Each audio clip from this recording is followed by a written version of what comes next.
done.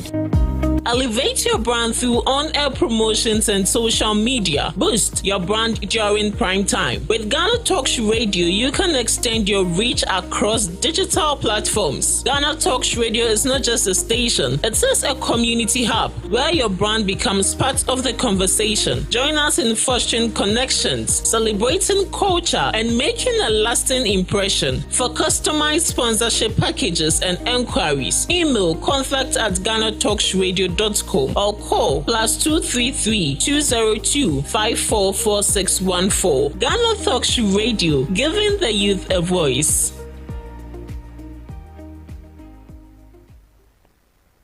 What do you want for breakfast? How do you want your breakfast? English breakfast, French fries. Koko nikosi, alo komi kesheto. Wache. Well, Gobe is the real deal. Join us on GhanaTalks Radio. Let's serve you a buffet of breakfast. From news headlines review, current affairs to social issues. Entertainment, sports, and all the trending stories live on our mobile app and across all socials from Monday to Friday 7 a.m. to 10 a.m. With me, Pakwesi Omare, Regina Bless, Deborah Adoso, and I am Esinal Fiagbedu. This is GhanaTalks Breakfast Show. GhanaTalks Radio, #1. This is GhanaTalks Breakfast Show, your morning companion. This is GhanaTalks Breakfast Show, your morning companion.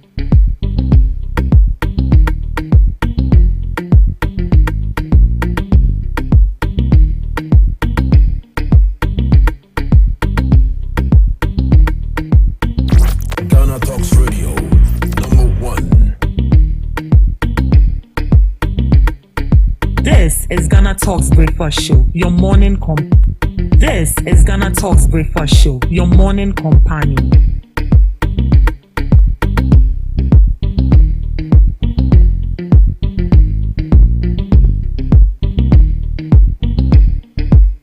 This is GhanaTalks Breakfast Show, your morning companion.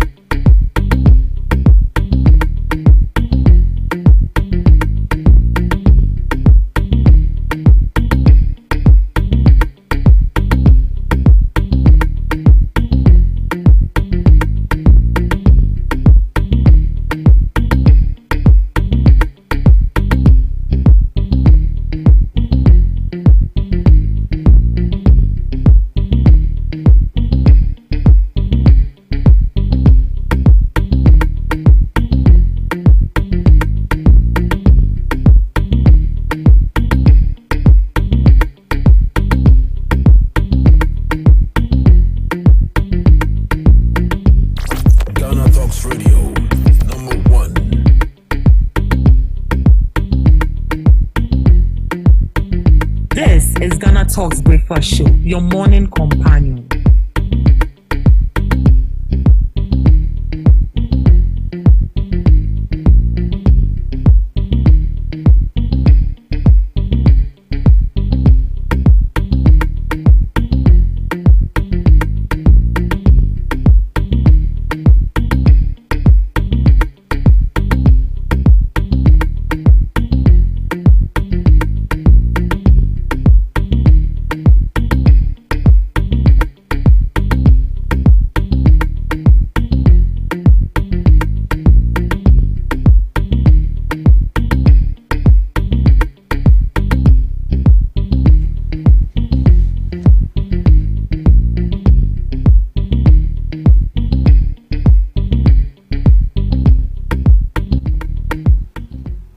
Good morning to you lovely listeners of GhanaTalks Radio.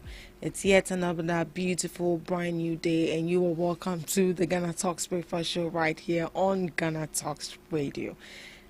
This is the news headline review right here. We bring you all the latest headlines and the relevant news story right here on the show. I am your host Ruth Esenam Fiagbedu. Joining me in the studios this morning is Miss Deborah Adoso and Miss Regina Bless. Good morning, ladies. Good morning. How are you doing? Yeah, fine. I'm fine. What of you? I'm fine. How come you people are wearing the same color? Almost. We flied yesterday. You flied yesterday. Where did you fly to? So, She's speaking for herself. Say if somebody tells you that they are flying, doesn't mean Where did you fly to? So what does it mean when somebody tells you that they fly? You see that the person is a vulture. We have eagles that belongs to God and they also fly. Shit. We have eagles, we have angels that flies at night, and we have devils who also flies at night. So why do you wake up to pray? You pray because you know there are angels around who are interceding for you, right? So that is it. So if I tell you that, because I know something, the devil don't want good things. Yeah, at that time the devil is very active. And the angel of God is also active. So the two of the spirits are active. So you woke up to fly. Yes, I wake up to fly. Yeah, cool. Only one there call.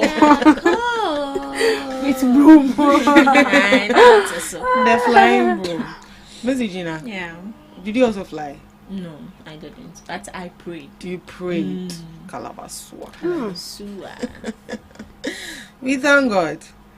Yeah. This morning, as I was going through the internet, social media, and I saw I will win NPP flag bearer election, hands down. Hands down. And this is coming from Brian Champo. I will win NPP election, hands down. Brian Champo. Mr. David, do you think there's a probability, or probably, would like to go in for Brian? Saying maybe Brian Champo will win the flag bearer of the New Patriotic Party. I'm not sure. For Brian, I'm not sure. Why are you not sure? I'm not sure. That he doesn't have the capability. Not as if he doesn't have the capability, but his chance of winning are very slim. Maybe in the next 10 years he will have a chance of winning. Because the delegates who are going to vote already knows in mind who they are voting for. And they are not voting based on your influence or what you know, but they vote based on what you've done in the party, how you've brought progress in the party, how you stood in for the party even when the party has nothing. So I feel like Brian Echampo, all the aspirants who are aspiring to become flag bearer and maybe hopefully become the president of this country some days, they all have their different capabilities. I'm not sure you just stand up to aspire of becoming a president if you don't have that notion or that strength, that integrity of people believing in you. So I feel like with this whole primaries of the New Patriotic Party, Brian will fall maybe third or fourth. How many are they? They are 4 or 5. Yeah, five. The 5 sound. They are 5. So he might either be the third or the fourth on the list. So this contest is between Kennedy and Baumia. As usual. Yes, it's between Kennedy and Baumia. He might win. He has the people who are backing him, people who are singing song of his praises, but maybe not this time and not in 2028 at all. It will take time. For your prediction, you don't think Baumia will even win? No. That's No. okay. That's okay. If it comes out that he wins, then it means something was done behind the scene. Why do you think so? Something was done behind the scene. Because these people love elections Baumia. are never fair in Ghana. Oh yeah, elections are never transparent in Ghana. Nobody is even happy with our elections in Ghana. So it should tell you that, because I've seen what happened in 2023 and it was very, very bad. Very, very bad. So it should tell you that these people have prepared themselves. Mind you, no one will prepare himself for failure or prepare himself to lose. Everybody is preparing for victory, no matter what. You said something right now. Don't pretend that you know you are going to lose. You are going to lose, but so it's obvious. Sometimes you just have to encourage yourself. You just have to, yes, you encourage yourself in the Lord, and you also encourage yourself in what you put out there for people to see. When you wake up today and you feel like you want to lead a group of people, they are going to vote for you based on what you've done before. So what have you done? You've held position in a party. What did you use that position for? Did you use it in intimidating people? So that is why you think Brian and Baumia might not even take it up? No, that is not what I'm saying. But what I'm trying to say is that people will vote for you based on what you've done in a party. Looking at Brian, I'm not in the MPP party, so I cannot really say much. And I'm not either in the other party as well. But we've seen instances where they were given a public position. And we saw how he wanted to buy hotels and even, I think, Senate. Yeah. He wanted to buy Senate. Someone who wanted to buy a state property. Then imagine this person becomes a president. He's automatically going to sell all of us, including the living and non-living things in Ghana. So that is a question mark. In fact, all the flag bearers have a question mark on them. They have question All mark. of them have a question mark. Oh, except for Kwabena Japan. He's the only person that I've not heard so much like any negative scandal. Yeah. But with the rest, you can even, when you search, I will hope it pray. Miss Regina, well, what can you say to Brian encouraging himself that he's going to win the election hands down? Okay, so it's good as an individual to encourage yourself, and I see nothing wrong with it. The fact that it clearly states that you are failing doesn't mean you are failing. The fact that in a way you're encouraging yourself means you are also a winner. And also, I thought that I almost say, never quit, don't give up. But sometimes giving up doesn't mean you're a failure. You should know that adia wo re enso se da meko unhu so wo wia san wechi na betina fie ye bejo. Why? Next time you can go. As I was saying, the 5 sound class, it's not coming from you. The person who said it, Nana Buedi Abu Daddy, sorry if I didn't get the name right. He said they are the 5 sound class. I'm 5 no muko jineni na me a sound class. I'm not the one saying it. The chief is the one saying it. So you see, sometimes let's use Kennedy for example. Some people would not vote for him. Looking at Dr. Bawumia, because of certain things he did, people will not vote for him. And looking at Brian Champon, no put the way and Chinimpanka lim. Okay, kakra. He was then the education minister. That one cry and then a back count. Was I thought that position now what attain it down. It also brings you to the limelight. But looking at your position in the education ministry, then pan now be as president. And the other the Japan man also. See, sometimes if you are feeling, just take a step backwards, relax, go back to the drawing board and come back stronger. That is all we are asking for. So Brian Champon, there's nothing wrong with him encouraging himself. But oh yeah, then I'll be right into no encouragement, no enjoy. Well, let's see what God will do. I don't know. I don't know. I said it's data. Oh, I still want to see what God will do. Even data can be false sometimes. But I mean, the way I've worked with. But you know, Baumia is leading. I think they said with 67.8%. And Canada, Japan is 21. I still don't trust that to do. You still don't trust that. The D-Day. The D-Day. Anyways. Right. Let's move on. Supreme Court suspend Bandai rerun pending determination of Nindam's application. The Supreme Court has put a hold on the planned rerun of the Bandai parliamentary election, stopping the Electoral Commission from going ahead with the exercise for now. The decision follows an application by Matthew Nindam, the new Patriotic Party parliamentary candidate, who is challenging a ruling by the Tamale High Court that announced the December 7, 2024 election in the constituency. On Tuesday, the Apex Court ordered that the rerun should be suspended until it finishes hearing the case. The court also directed Nindam's lawyers to serve court documents on the NDC candidate, Daniel Wakbao, to substituted service. The Supreme Court has adjourned the matter to January 13, 2026, when it will continue hearing arguments.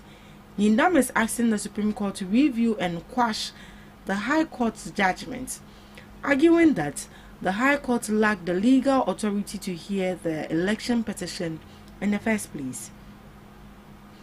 He insists that the petition filed by the NDC candidate was invalid from the start and that all decisions arising from it should be set aside. After the High Court announced the election, the NPP applied for a stay of execution, seeking to stop the EC from organizing a rerun until the Supreme Court fully determines the case. By suspending the rerun, the Supreme Court has chosen to maintain the status quo, ensuring that no further action is taken until the legal issues surrounding jurisdiction and procedures are resolved. So that is the new development to the issue of the Mandai rerun election. The NPP went to court and the Supreme Court has given its judgment, and they says that they should hold on with the election. That means that the rerun What do you make of this, Miss Regina? Yeah. So when the news first popped up yesterday, I think we were all shocked, and I also saw that the NPP applauded the final verdict of the Supreme Court. When we look at it legally, I think it's in the right direction, because if you have a case in court and the court gives a final judgment and the other party does not agree with the final verdict given, you can go ahead and take your issue to a higher court again to make sure that and now when it was taken, they said, oh, then the process should be halted so that we would investigate the matter thoroughly, listen to both sides, and make sure that everyone comes to an understanding. So if a rerun is supposed to be, if a rerun is supposed to go ahead, you would have it.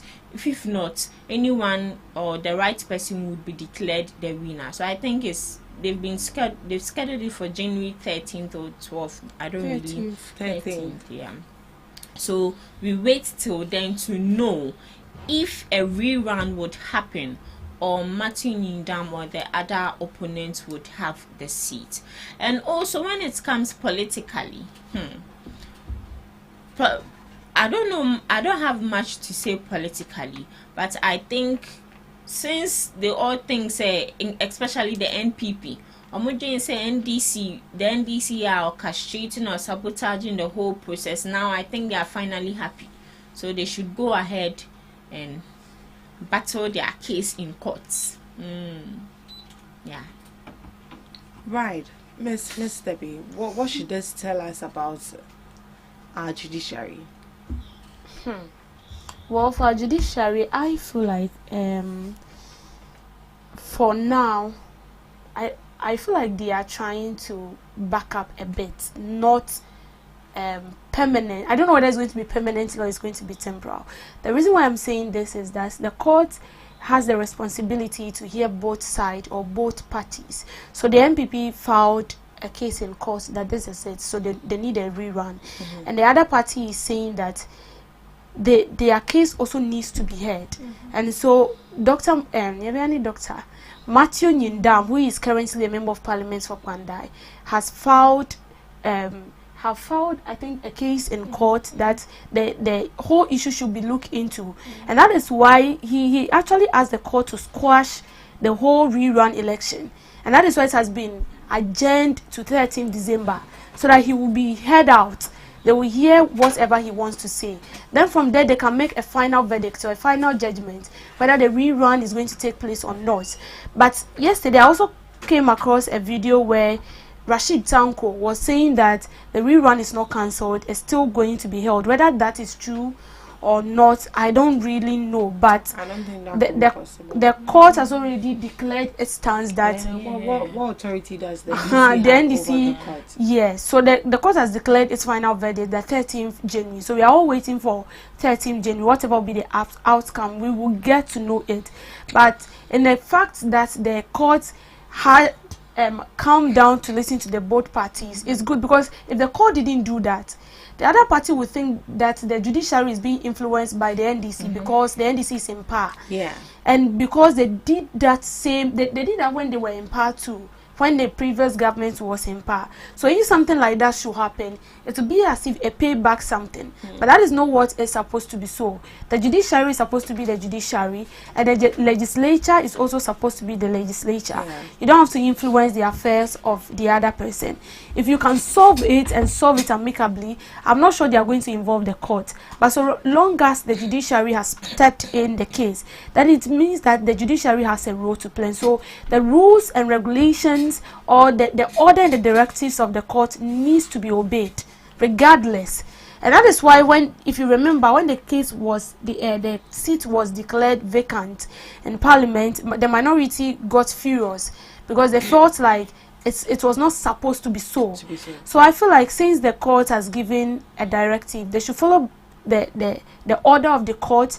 And then next year January is just in the corner. By next 2 weeks we are done with December, and then we are in January. So whatever will be the case, we'll get to know it. But I'm sure the court will be fair. Let's just hope so.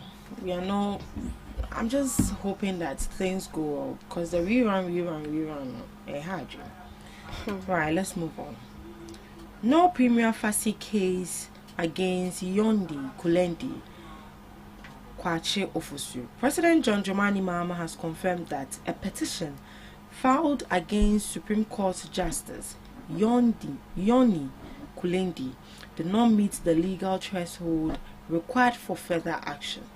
According to government spokesperson Felix Kwache Ofosu, the president followed constitutional procedure by forwarding the petition to the Chief Justice as required Article 146 of the 1992 Constitution, which governs complaints against judges of the Supreme Court.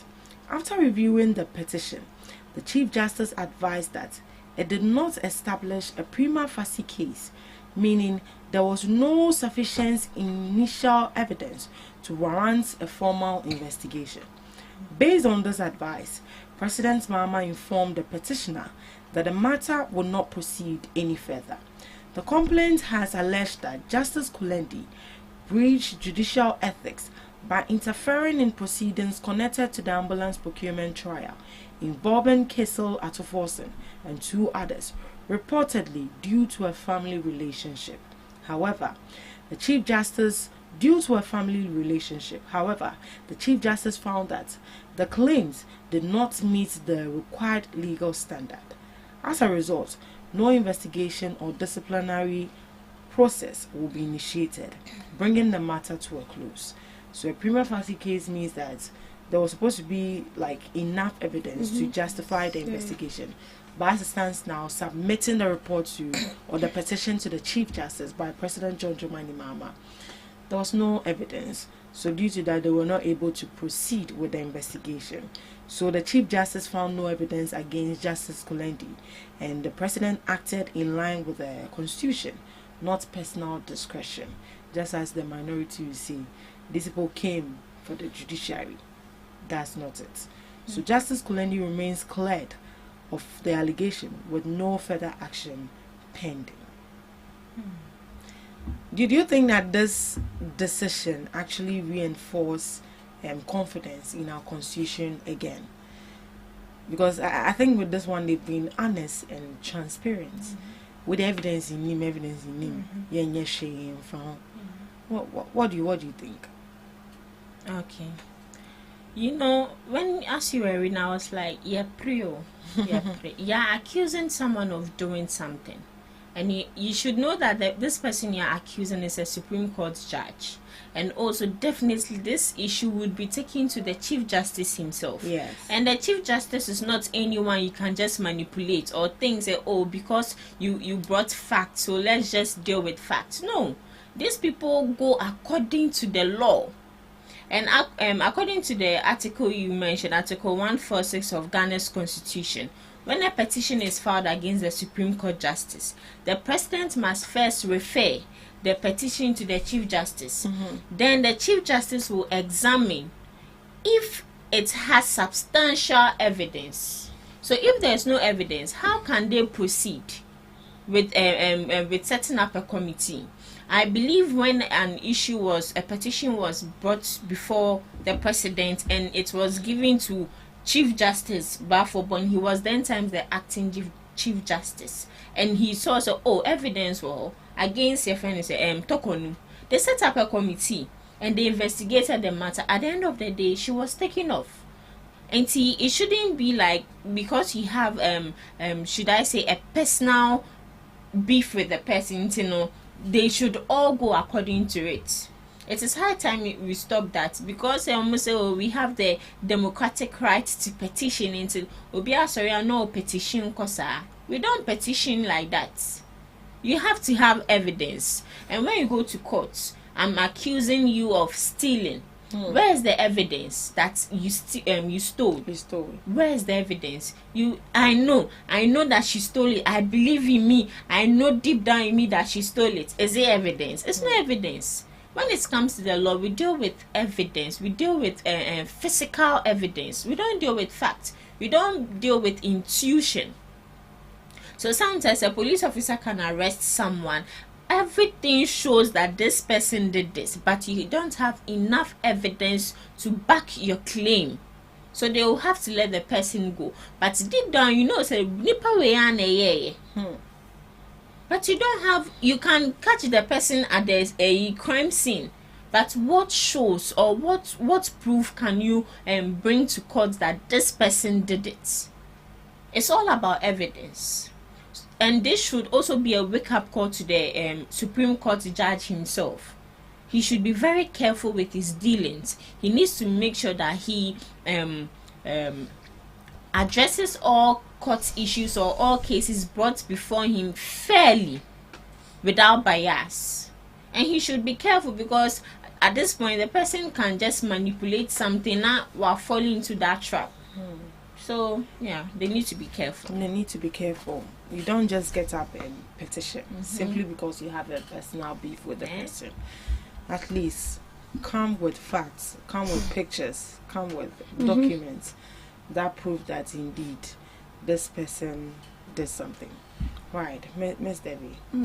So if you feel like someone is obstructing justice in the breach of the code of conduct, and then you file for a petition for the person to be removed, I feel like you don't just wake up and then file for petition. When you are filing for petition, you state why you want that person to be removed, and then you also back it with your evidence or a proof that shows that indeed this person is guilty of what you accuse him, he or her, and him or her.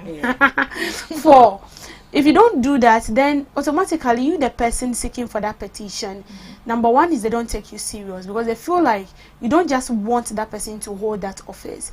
So let's take former Chief Justice Tokonu, for instance. I don't think the petition was they only filed a petition. It was backed by evidence, and one of the topmost evidence was even the former government or the former president was petitioned. So it should tell you that is a pure evidence that shows that indeed this woman was involved into something. And even the people working with her have testified against her that this woman is kind of biased. She doesn't work fairly and transparently. So you see, those are evidence that backed what the person is saying. And immediately you do that, although it is backed with evidence, they will still go down to the grounds, do their background research, and then ensure that truly what the person is stating has fact or it holds water. Then they can take it from there. But if you feel like, as I said, someone is obstructing with justice, and so the person does not have that quality to be in that office, and you want the removal of the person, don't forget the president cannot just wake up and tell you get out. Even though OSP cries someone get out, also antenna. So it should tell you that you cannot just wake up one day and then send a petition that someone should be removed. This is is he not? Who is he? Who is a Supreme Court judge? Yes, Supreme Court, yes, a Supreme Court judge. Hey, you just wake up and then you want to remove a Supreme Court judge just like that because of what you feel. No, now you are even putting yourself in the belly of this judge. What's them could do now? No, judge now.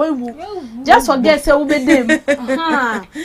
Okay. Yeah, so I feel like sometimes overconfidence also pushes us into trouble. Yeah. It's pushed us into embarrassing ourselves. If you feel like you're so overconfident, okay, be obedient me can be, and they want to know ogbonye. It will tell you everything will be plain that's one no. So I feel like sometimes you just have to calm down. Even if there are people that are pushing you, go. Don't forget, they are not mentioning their name. It is your name they will mention. Yeah. Because when they mention just Kuleni's name, the person that files the petition names follows. Yeah. Because one our petition here. Yeah. So I feel like we need to be very, very careful. But those that petition, are their names known? Oh, some of they them, are known. Names are known. They are known. Don't you think it should be confidential? Yeah, it should be. I feel because like it should be. Yeah. This man that went to petition office of the president, so Muyini Frisu. Yeah, his name was there. Yeah. I think the name needs to be attached to it. The reason why I'm saying this was some time ago, President Mahama was petitioning to remove EC. And then later on, Felix Kwacho Fosu came out to make claims, and people were like, it's false. No one went there to petition President Mahama to remove EC.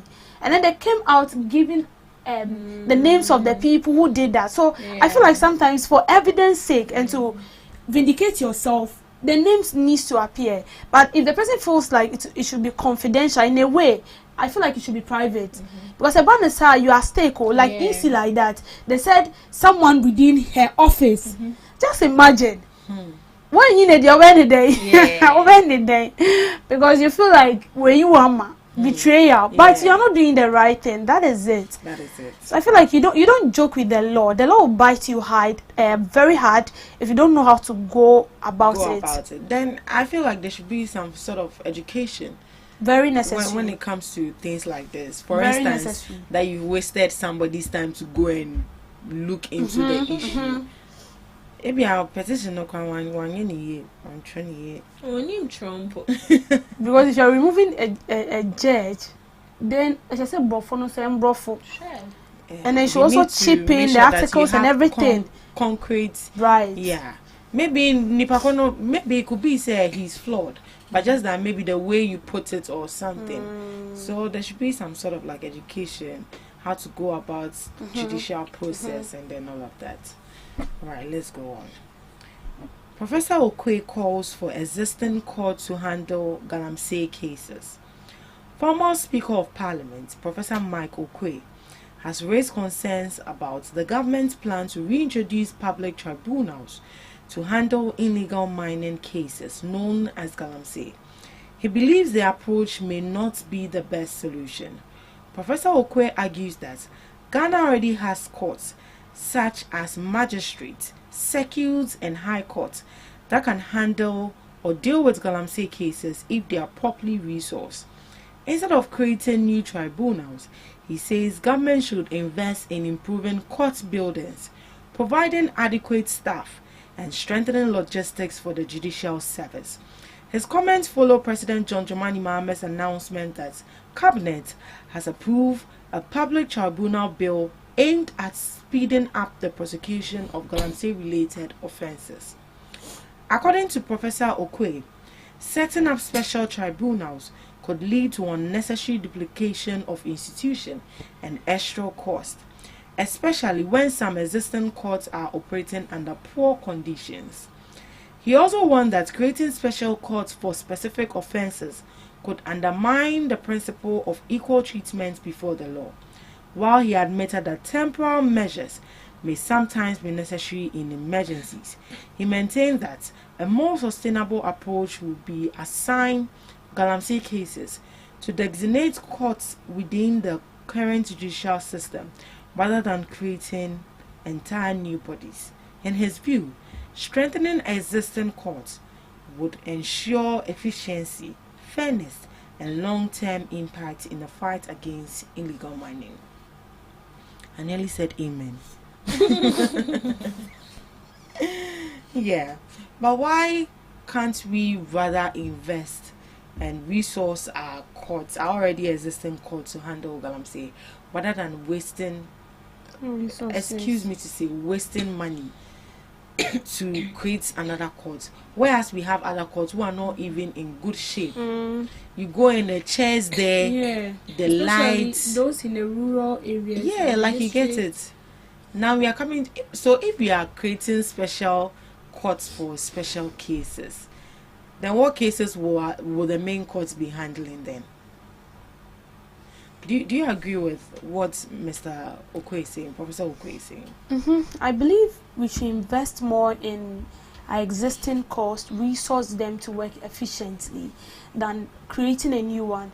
The more reason why we do that is because we don't believe in our already existed court, but we've forgotten that the court as it is the building. The people within it are the one causing the trouble.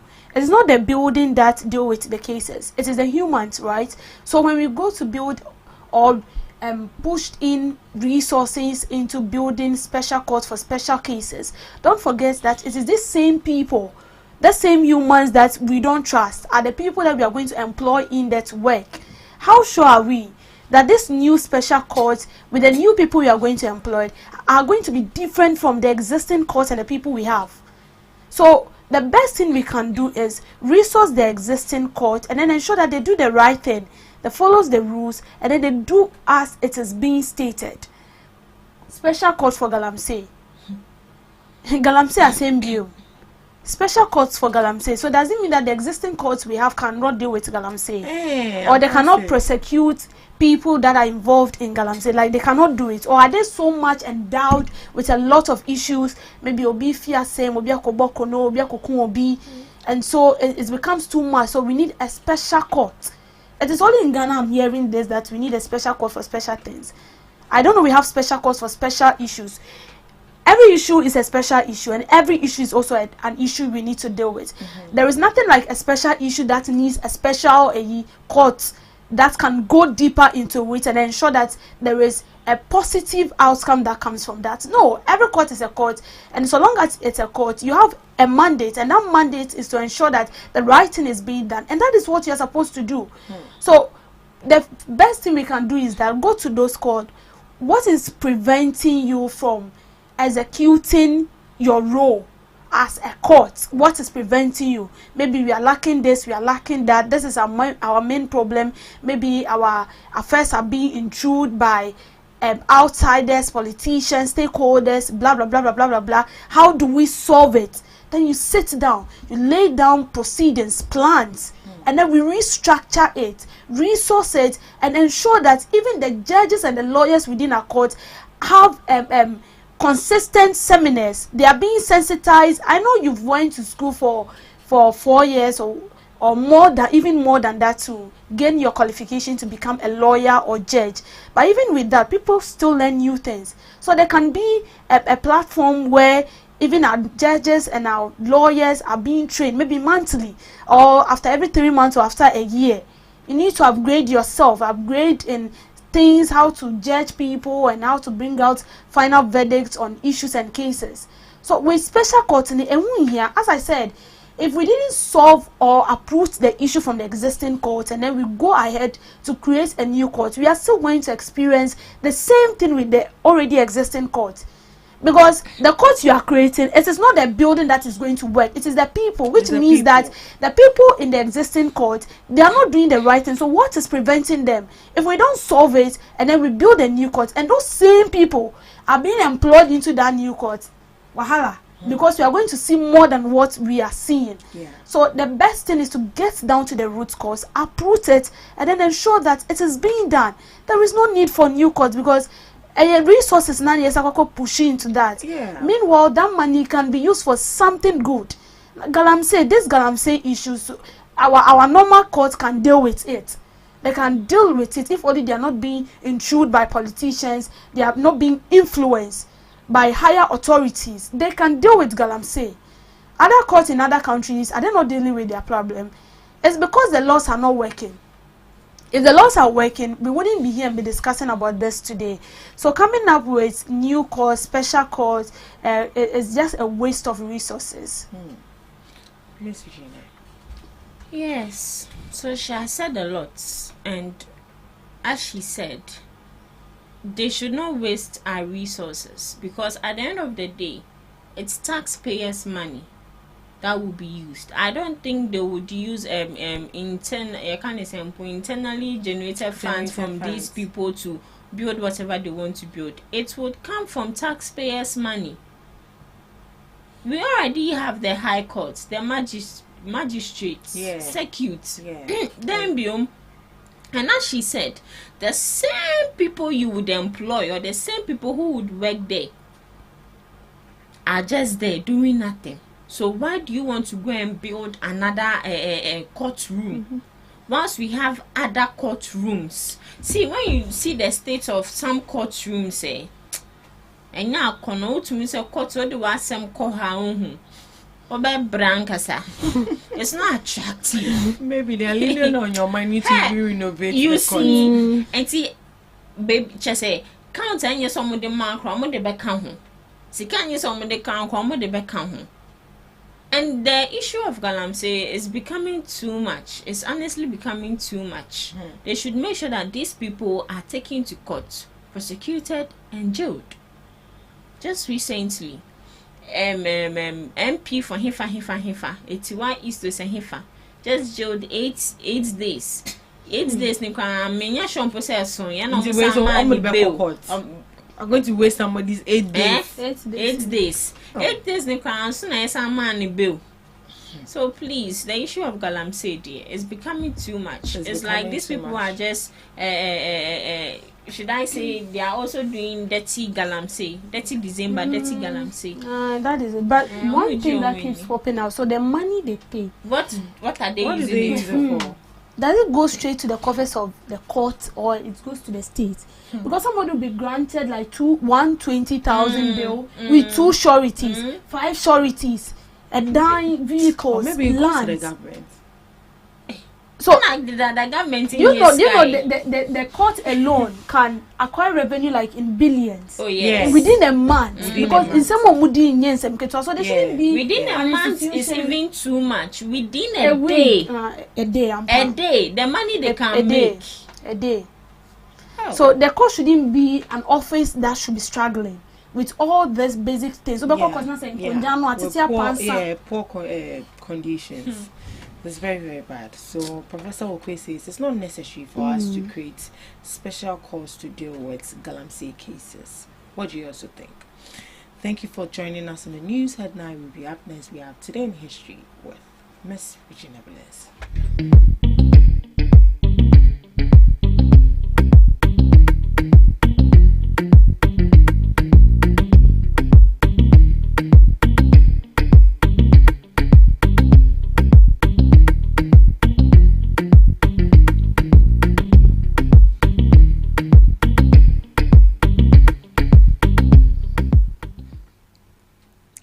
Today in History, 1960, failed coup in Ethiopia.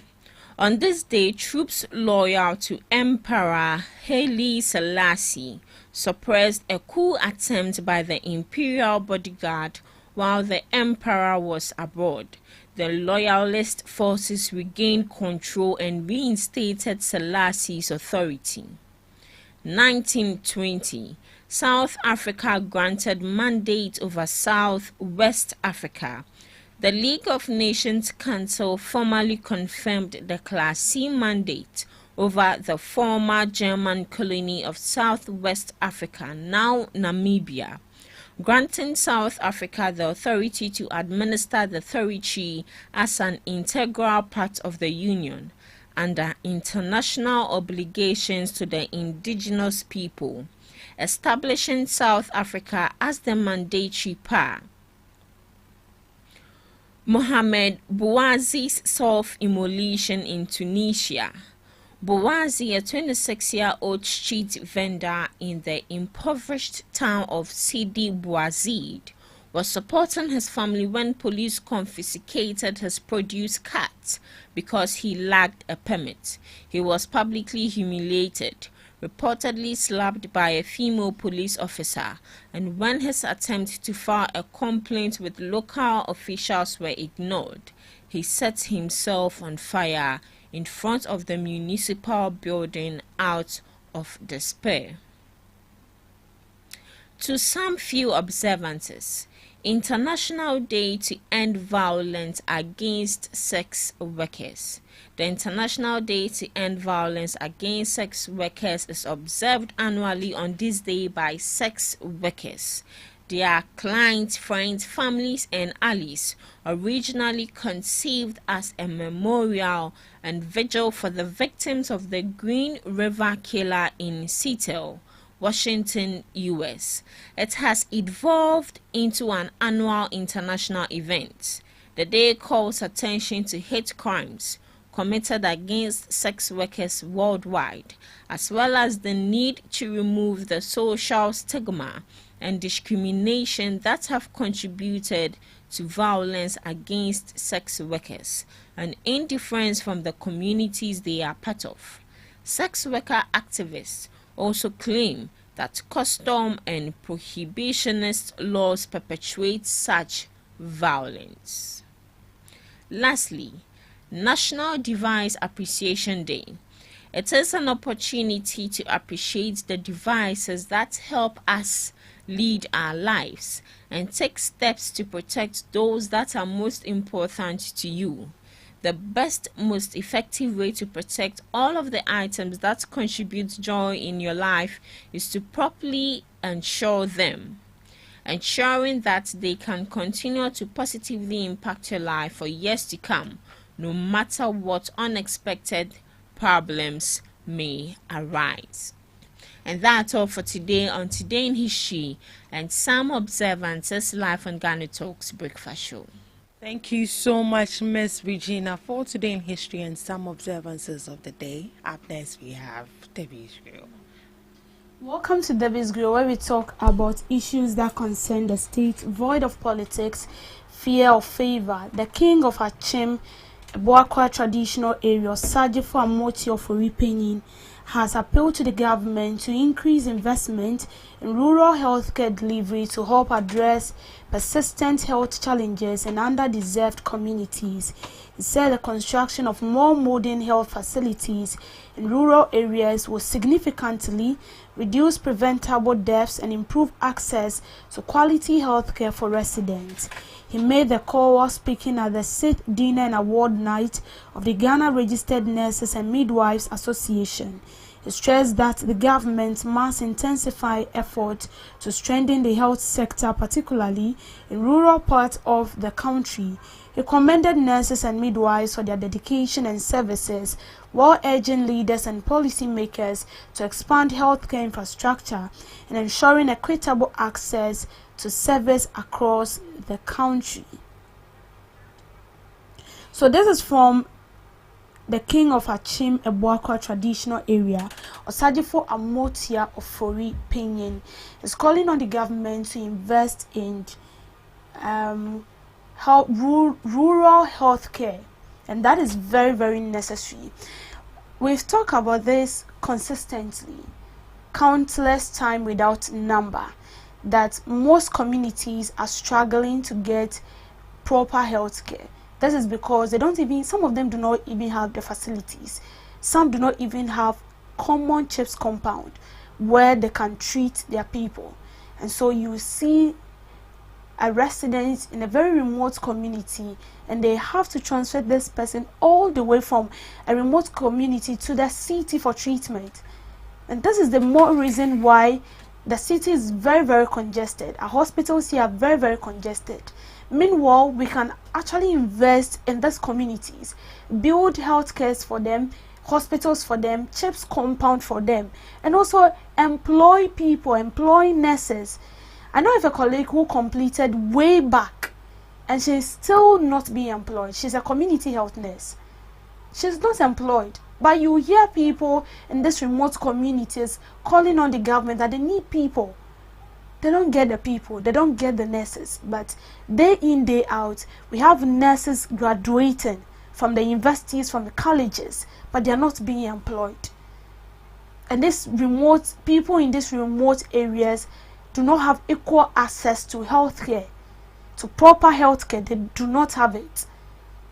And that has led to a lot of deaths, uncountable deaths. If you take a time and read releases or research made by the World Health Organization, records of the number of people who die yearly, monthly, and even daily, majority of them comes from these remote areas. It comes from these remote communities. And it's very, very alarming. That is why it is very significant to invest in these remote areas. Build the hospitals, resource these hospitals, and employ the nurses. That is why they went to school. And that is basically what they went to learn. They went there to study so they can be employed and then put into practice what they went to learn in school. So what becomes good of them, or how do they put into practice what they learn if they are not being employed?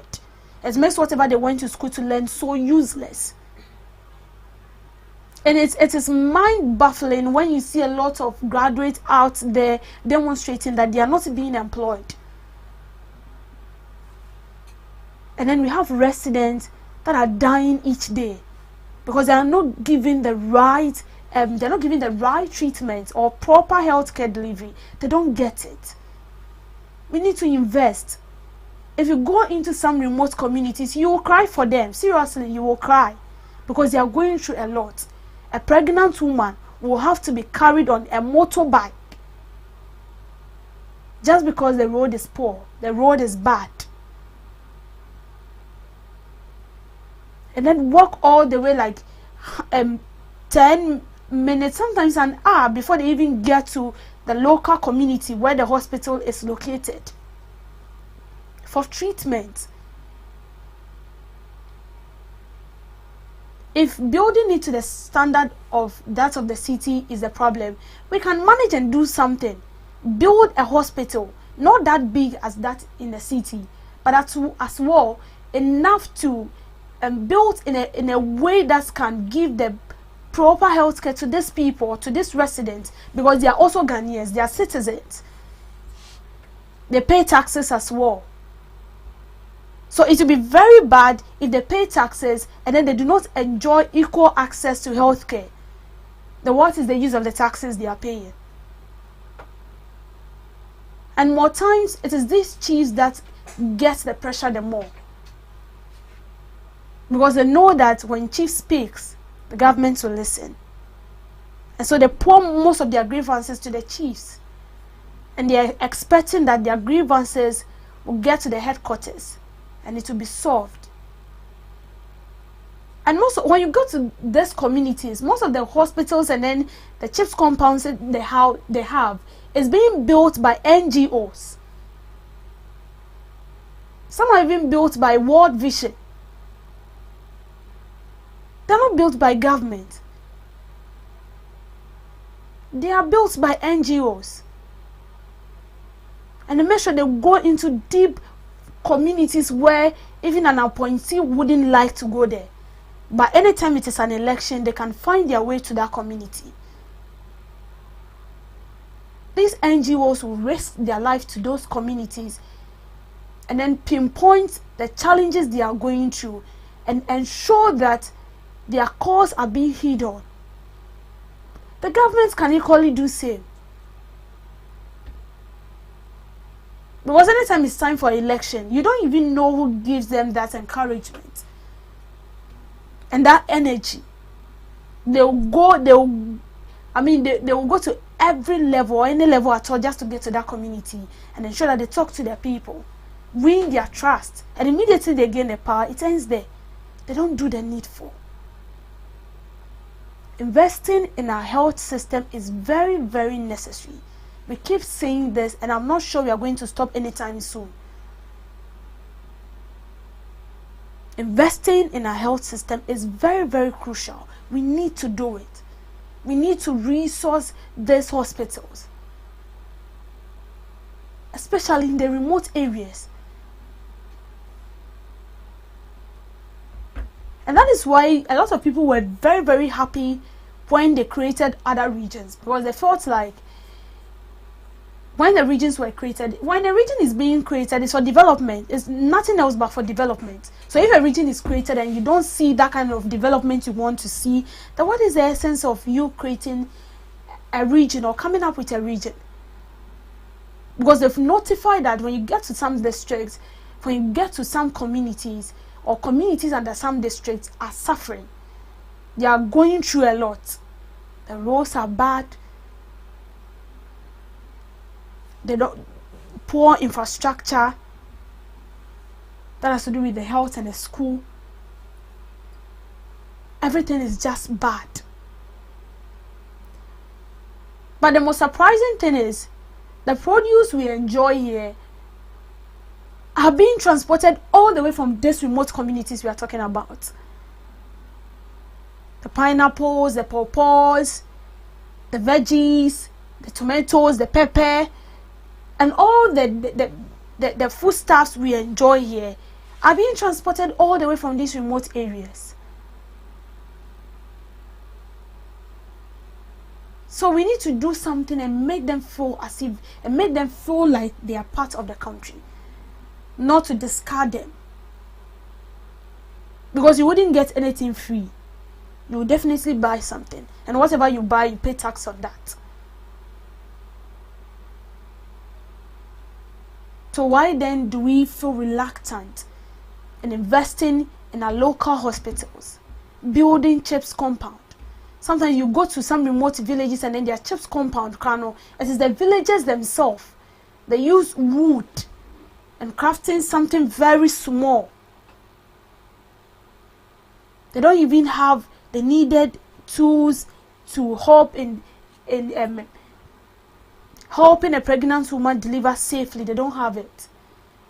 And hardly will you see someone in a remote area operating on a person in terms of surgery. They don't do it because they don't have the needed equipment. They don't have it in doing that. It's not as if they are not capable. The one reason why we see our health professionals not to be capable is because we don't provide them with the necessary equipment. And if you don't provide the person with the necessary equipment or the necessary resources the person needs in doing that, you will definitely feel like the person is incompetent. But I can tell you on fact that some of these health professionals are killing themselves to make people survive. They are going through hell to save a soul. What is the government doing? Sometimes they will have to contribute. The farmers will need to contribute. The chiefs will come in and then they will help. They'll build something very small for their people. At least they've shown effort. So the government is supposed to also do same. If they have shown effort in procuring a land, as a government, what do? You also go ahead and build on it and resource it. Make them feel so comfortable. Imagine carrying somebody all the way from a remote village to Accra. Sometimes I wouldn't even get here and then the person will pass on because the pain the person is going through, it's not something to take so lightly. The most important thing we are saying here is that we need to invest in our rural healthcare system or in our rural hospitals and CHIPS compound because it's very, very necessary. Thank you for making time with me on Debbie's Girl. Thank you so much, Miss Debbie, for that, girl. As you heard it, we need to invest in the rural hospitals. Thank you for joining us in the first segment of the Ghana Talks Breakfast Show. We'll be coming after the news shortly. Please stick and stay with us. Are you ready to amplify your business or brand's reach and make a meaningful impact in Ghana and beyond? Partner with GhanaTalks Radio today to connect with a diverse audience across Ghana and beyond. Elevate your brand through on-air promotions and social media. Boost your brand during prime time. With GhanaTalks Radio, you can extend your reach across digital platforms. GhanaTalks Radio is not just a station, it is a community hub where your brand becomes part of the conversation. Join us in fostering connections, celebrating culture, and making a lasting impression. For customized sponsorship packages and enquiries, email contact@GhanaTalksRadio.com ghanatalksradio.com or call +233 202 544614. Ghana Talks Radio, giving the youth a voice. We bring you local news, business news, international, sports, and entertainment news. Right here on GTR.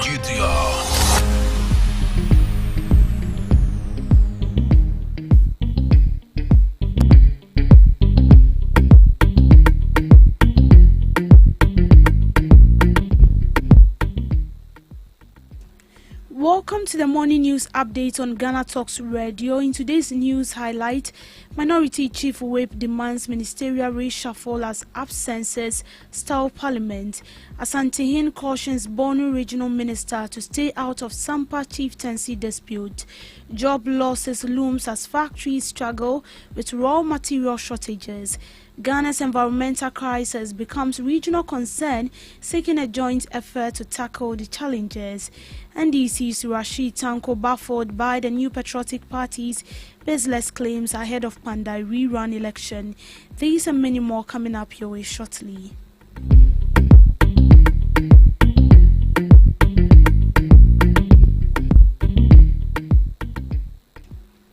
Minority Chief Whip Frank Anodompre has issued an appeal to President Mahama calling for an immediate ministerial reshuffle to address what he describes as a dereliction of parliamentary duties by some ministers. The call came during parliamentary proceedings sparked by the absence of ministers required to answer urgent questions on the floor of Parliament. Mr. Anodompre expressed frustration over a long-standing question advertised for the Minister for Public Sector Reform, which has remained unanswered on the other paper. The situation was compounded by a notification from the Minister of Food and Agriculture, Dr. Brian Echampong, informing the House of his inability to appear. The Member of Parliament for Nsawam Edwejuri turned his critic into a direct message to the presidency. He suggested that ministers who are not ready for public businesses should be replaced. And these questions, this question advertised in the name of the Minister in charge of public sector reforms, been on the order paper for a very long time. Very, very long time. So we have to take it because we'll be rising on Friday. We have to take this question. Otherwise, it's going to be a problem. Besides, front bench, Minister for Agric just wrote to us. I was just given a copy that he cannot come. That's fine. Eric has been a very dutiful person. I won't begrudge him. But his deputy must be here. The president must be watching. The first reshuffle must happen. See that they are Honorable Van der Poel, for instance. He is waiting. He has been lacing his shoe for a very long time. The first reshuffle must happen. Leader, tell the president, the ministers who are not ready to do public business, the president must reshuffle them. Honorable Zuela is ready. Honorable Sasu, for instance, has been suffering for long.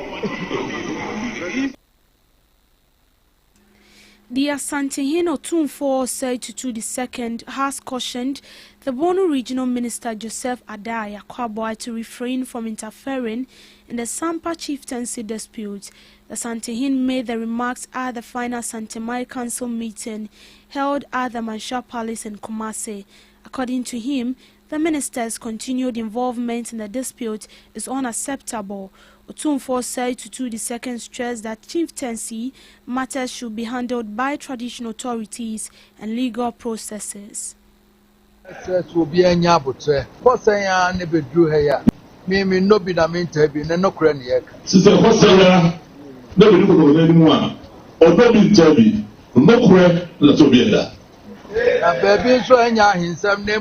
Obi dey say when you to me say politics into the house the amusement makwasa. Say Sampa ya can we and want you ho I said that ka say and what you the security some regional minister or what no lawyer was him no the regional minister did what they are cutting and in all years the church ta kwa bam di room na say and what the assembly anso ni ho na ya dia to ni nyina meka ho asem na konkonya dibre na amfa meko emestisi ni pasa na ebehwe na ya ka ya kamu biya mehwɛ ne yɛsi jamin tí o ti ka mɛka akyerɛ mu ansa na ne sɔre a sɛ akwasideɛ ne twam wia no kyɛ yɛagye ahome mɛpɛ da. Ghana's rubber industry is facing a severe crisis, with factories struggling to operate due to a shortage of raw materials. The shortage has led to job losses, with some factories cutting their workforce by 25%. The Parliament Trade and Industry Committee is urging the Three-Crop Development Authority to prioritize local manufacturers and address their challenges. According to the Association of Natural Rubber Actors Ghana, more than 45% of locally produced rubber is exported unprocessed, leaving factories operating at just 28% capacity between January and September 2025. This has resulted in significant revenue losses and has undermined the country's effort to promote value addition and industrialization. The government has proposed restricting raw rubber exports in the 2026 budget, a move welcomed by industry stakeholders. The restriction is expected to boost local processing, create jobs and increase revenue. The rubber companies in this country are made up of about 5 or 6 companies. Ghana Rubber Estates, Narobis and other companies. They find it difficult in getting rubber to process. It will interest you to note that some of them have even lost contract with big tire manufacturing companies in the world. As it stands now, Ghana Rubber Estates deals with only Michelin, and they have even reduced the contract, the quantum of the contract, and they've even cancelled the contractual arrangement with Penili, which is one of the biggest tire manufacturing companies in Ghana, and it's a problem. Three-Crop Development Authority is now siding with those who come to the farm gate to buy and export raw, to the detriment of those who have established factories in Ghana, so that they cannot even get rubbers to process. As it stands now, most of the processors have even reduced the number of staff they have. They've cut down employment. Ghana Rubber Estate used to employ more than 4,600 workers. Now they are doing about 3,000. And that one, they have been running shifts. Sometimes they have to close their home. Not that they don't have machines to produce, not that they don't have money, but they don't have rubber to process. It is going to affect jobs. People are not going to, now they cannot employ people that they're supposed to employ, because they are supposed to employ close to about 20,000 workers. In the industry now. But they are doing less than even 6,000, which is not too good. You understand? That's the first point. 2, they will not be able to pay more in the form of taxes to government, because if you don't generate more, you don't pay more taxes. I want to call on the Minister of Finance, the Minister of Agric, and the Minister of Trade, these 3 ministers, to call the Three-Crop Development Authority CEO to order. They should call him to order. In other words, they should be able to sit down with him and give him a proper matching order to support Ghanaian businesses. Better than champion the cause of like a foreigner that you cannot even trace where they are taking the thing to. You cannot trace their business because you don't know where they are taking the thing to. So their business cannot be traced. They are just doing business. They will come to you as an agent, and you just go to the farm gate, buy, take it to Tema, export it, and take money. Whereas a businessman has set up a business in Ghana, he wants to employ more people. You said, no, I want to disadvantage you. I'm a Ghanaian, but I will not allow you to do business. That is wrong. So we're expecting the Three-Crop Development Authority to stand in for the local processors. Environmental Protection Agency has sounded caution on the escalation of environmental challenges beyond its borders, affecting neighboring countries. Chief Executive Officer of Environmental Protection Agency, Professor Nana Mabron Kluche, is urging universities and partners to join forces to drive solutions. Speaking at the Harvard Climate Symposium, Professor Kluche emphasized the need for immediate coordinated action to tackle interconnected climate challenges in West Africa. She highlighted the impact of the climate change on communities, citing rising sea levels, coastal erosion and biodiversity loss as major concern. The Environmental Protection Agency is also urging media professionals and climate advocates to collaborate in sharing Ghana's climate narrative, highlighting the need of impactful storytelling in promoting community engagement and inspiring shifts in behavior. The environment, we talk about the air we breathe, the water, the land, and even the ocean. Ghana is blessed with the natural beauty. But as we can all witness, this beauty is stressed with pollution of our air, pollution of our river bodies, pollution of our land, and we have not left the ocean out as well. We recently received a call from La Côte d'Ivoire. So our pollution from Ghana has transcended into transboundary issues as well, because our illegal mining polluted rivers are polluting their river that side. So it's not just becoming our problem here, but transboundary problem. Again, we know also about our ocean, which is not just for us in Ghana, it transcends across our borders and even beyond. Once we pollute them here, it goes also beyond. I normally reiterate our problems because we need to find solutions. Education is a powerful tool in the solution that we seek, and I'm happy that the university has made a lot of progress in a very short time. You're already doing great, especially when VC presented that you won medals at the entrepreneurship competition that you had. These are the trainings that we need to prepare for the solutions that we demand for the problems that we have. As part of my message to the university, Vice Chancellor, I will request and ask that the knowledge that we develop here should translate to the skills of problem solving. Let's demand and support education, especially environmental sustainability education at all levels of education.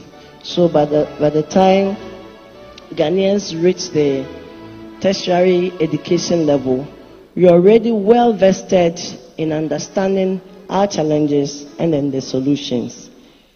Strategic partnership is important, and for EPA, the Environmental Protection Authority, we are happy to partner the source of knowledge for our environmental sustainability. The National Democratic Congress has dismissed claims by the New Patriotic Party of an attempt to flee the country ahead of the Kwanda rerun election. Rashid Tanko, NDC Communications Director, stated that the High Court ruling nullifying Matthew Nyindam's election still stands as the former Member of Parliament. He describes the MPP claims as baseless and an attempt to divert attention from the real issues, urging Ghanaians to focus on the upcoming rerun election. And they've granted that leave to go and then service through substituted service. Yes, we are not running away from the country. I mean, nothing changes. Let me put it on record. Nothing has changed. The High Court ruling still stands. The Supreme Court has not made any adverse decision against the High Court decision. It still stands. Nyindam is still a former MP. He's not an MP. He cannot step into the Parliament House. He's a persona non grata if you should dare go there. The law is the law. They shouldn't confuse everybody, and they are confusing themselves and want to confuse everybody to join them.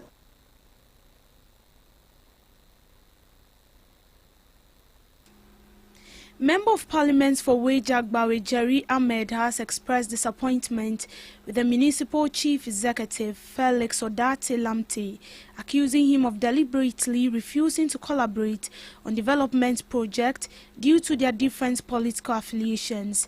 According to him, the Municipal Chief Executive's refusal is depriving the constituent of much-needed development.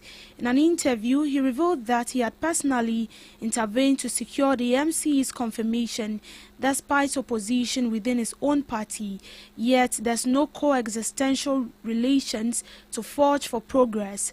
According to him, all requests written to the Municipal Chief Executive was reportedly ignored. I think that it's a working relationship. I think he doesn't even understand why he's there. I have tried to reach out, and I gave the example of the National Farmers Day, for instance. I mean, it's not a political program. It's a program for the celebration of our farmers and fishermen. And so it is national in nature, it's not partisan in nature. So when you go to each and every municipality or conference, you see whether the MPP is an MPP MP or an NDC MP, they collaborated to work together. And that was exactly what I thought. When I got to the program, the grounds, my name was not on the program list, my name was nowhere, nothing. And this is not the first time.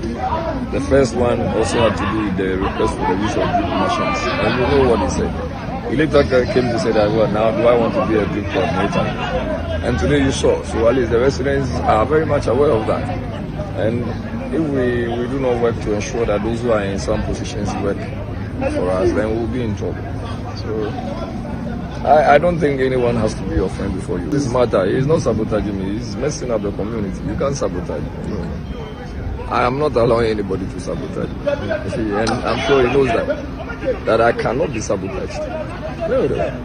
What you can do is to mess up the community. I said I had a certain amount of money to buy for us to run the drip machine so that we reshape the roads.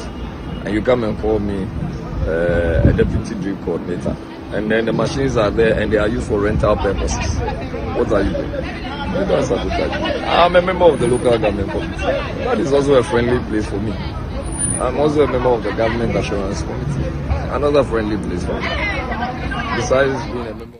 In business, a tax and regulatory partners at Deloitte Wisdom panel has urged businesses to be proactive with the changing trends in the regulatory and tax landscape to attract investment. He is also urging them to remain compliant to avoid punitive measures. Speaking at the Deloitte Quarterly Investor Series, he said efficient planning of businesses, including tax planning, is very significant. The webinar was titled Unlocking Business Growth in Navigating Regulatory Compliance and Tax Risk. Presenting on the topic, Augustine Donko, tax manager and regulatory, explained that navigating compliance and tax risk has become increasingly critical as innovation accelerates. He emphasized that the most recurring regulatory concern relates to foreign exchange usage, who is legally permitted to use foreign currency for business transaction in Ghana, under what circumstances and through which approved processes are made. The presentation outlined 3 core areas: Ghana's foreign exchange regime, foreign exchange requirement, and technology transfer agreement. At the heart of this regulatory framework is the Foreign Exchange Act 2006, Act 723, which remains the primary legislation governing all foreign exchange transactions in the country. Under this act, Mr. Donko noted that the Bank of Ghana holds exclusive authority over licensing, regulation and supervision of all foreign exchange dealings in the country.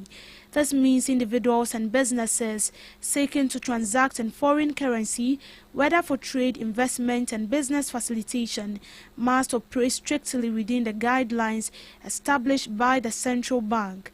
For entities such as Forex Bureau, obtaining appropriate licensing is mandatory.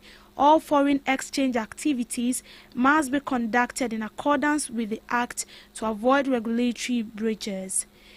Still on business news, Professor Godfred, an economics and University of Ghana Business School lecturer, has played down concern over Ghana's recent rise in public debt, insisting the country is no longer classified as being at high risk of debt distress.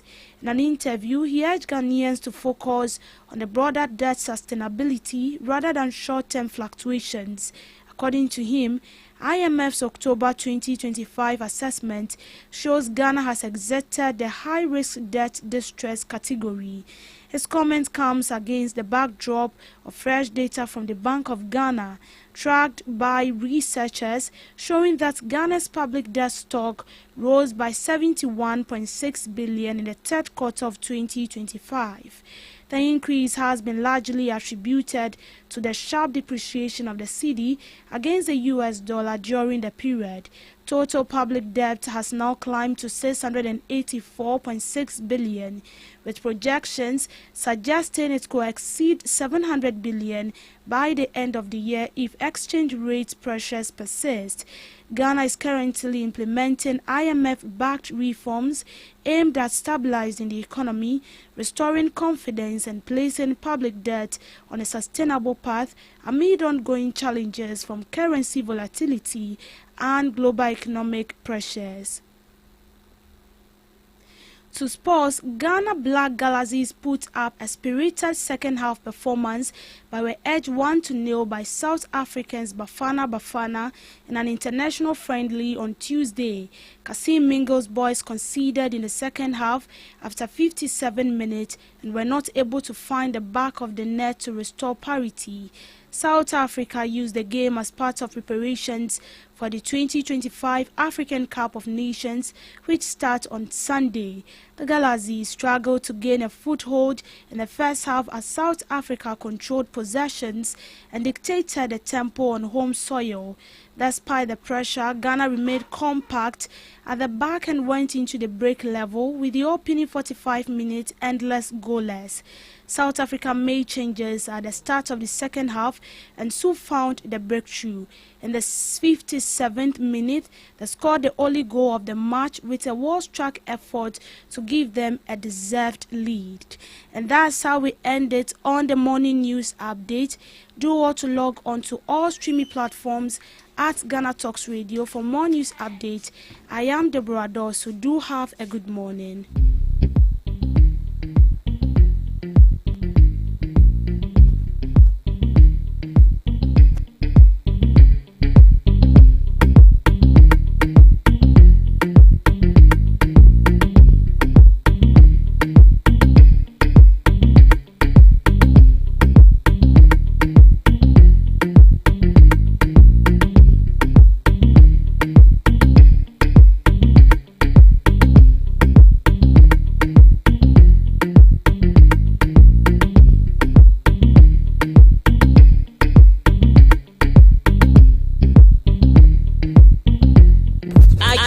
Ready to amplify your business or brand's reach and make a meaningful impact in Ghana and beyond?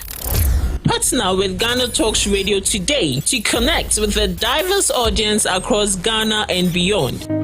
Elevate your brand through on-air promotions and social media. Boost your brand during prime time. With GhanaTalks Radio, you can extend your reach across digital platforms. GhanaTalks Radio is not just a station, it is a community hub where your brand becomes part of the conversation. Join us in fostering connections, celebrating culture, and making a lasting impression. For customized sponsorship packages and enquiries, email contact@GhanaTalksRadio.com or call +233 202 544614. GhanaTalks Radio, giving the youth a voice.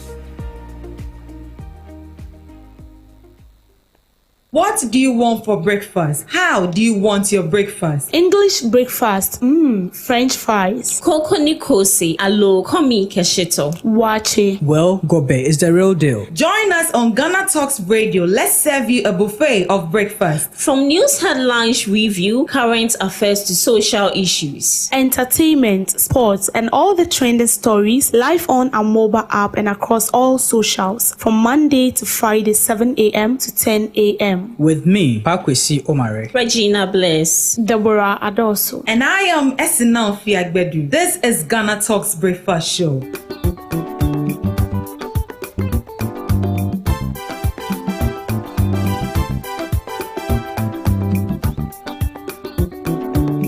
Ghana Talks Radio wo UK abrochimemu era from Ghana mu ha the sound system which spinning machine papa every amana ne aba begu o Ghana mu ha it is say we a year we engagement we wedding we birthday party political parties are more rally some way sorry more crusade so we book carnival or any kind of event now we pay spinning machine papa a boa sound no mu dia any me kanfo GTR sounds the emawo ya wa live band nso a woto nsa the friend ya yebetimi ababeboa ama wudwumedi a wudi ene nso atimi aye kama pa ya wo enkan poponi mantamo anya aponchi hotel ahopepepe na yebutuo wodi ane se wo be frɛ empanifo ɛwɔ 0546960510 GTR sounds emu wode angaza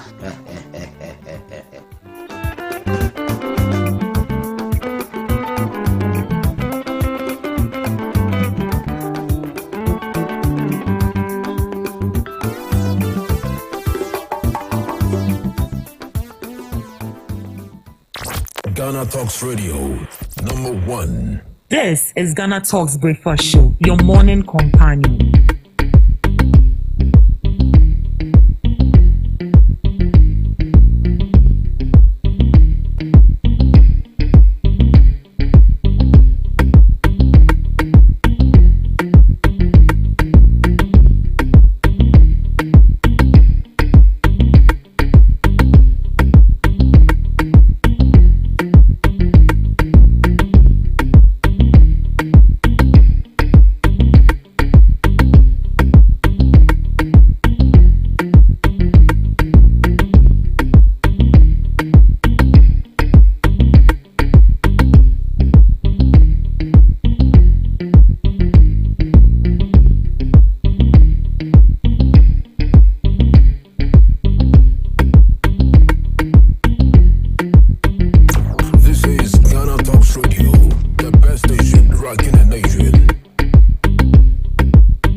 Good morning to you once again. You are welcome to the Ghana Talks Breakfast Show right here on Ghana Talks Radio.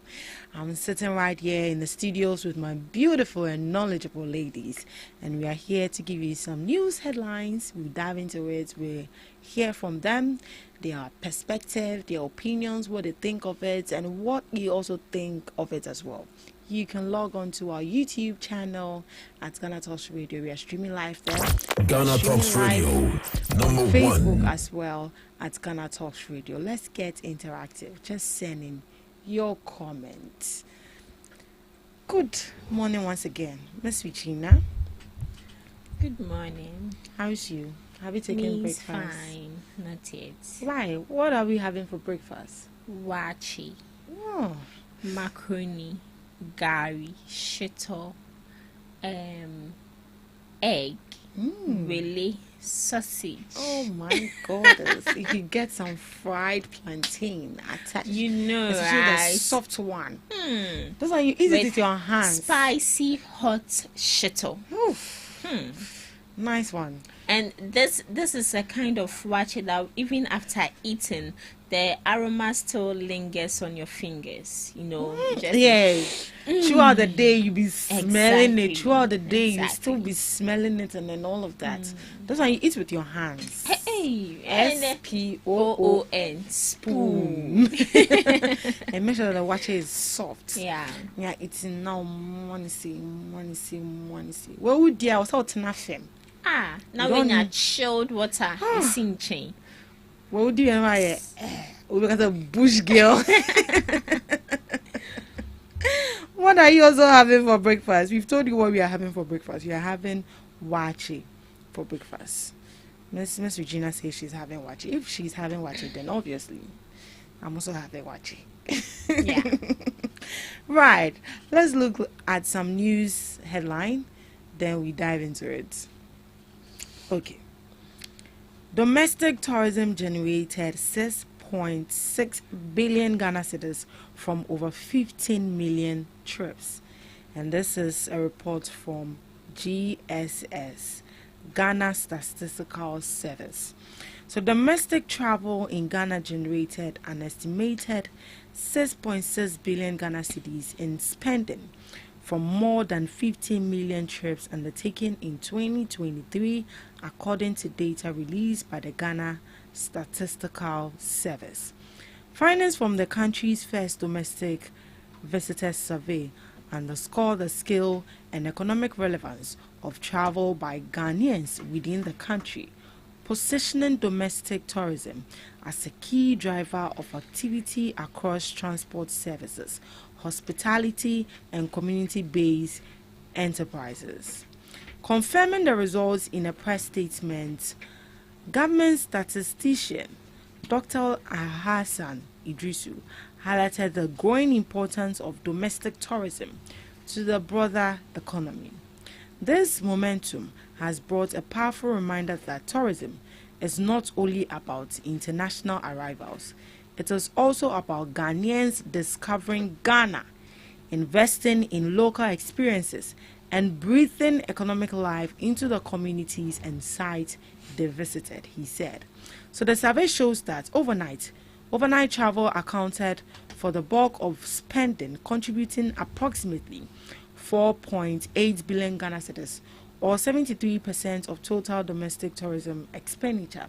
Same-day trips generated about 1.8 billion Ghana cedis, representing the remaining 27%, with most spending occurring during the trips. So data from the survey indicates that domestic travel is largely driven by the economical active population, with individuals aged 25 to 44 years accounting for 41.1% of same-day trips and 35.2% of overnight travel.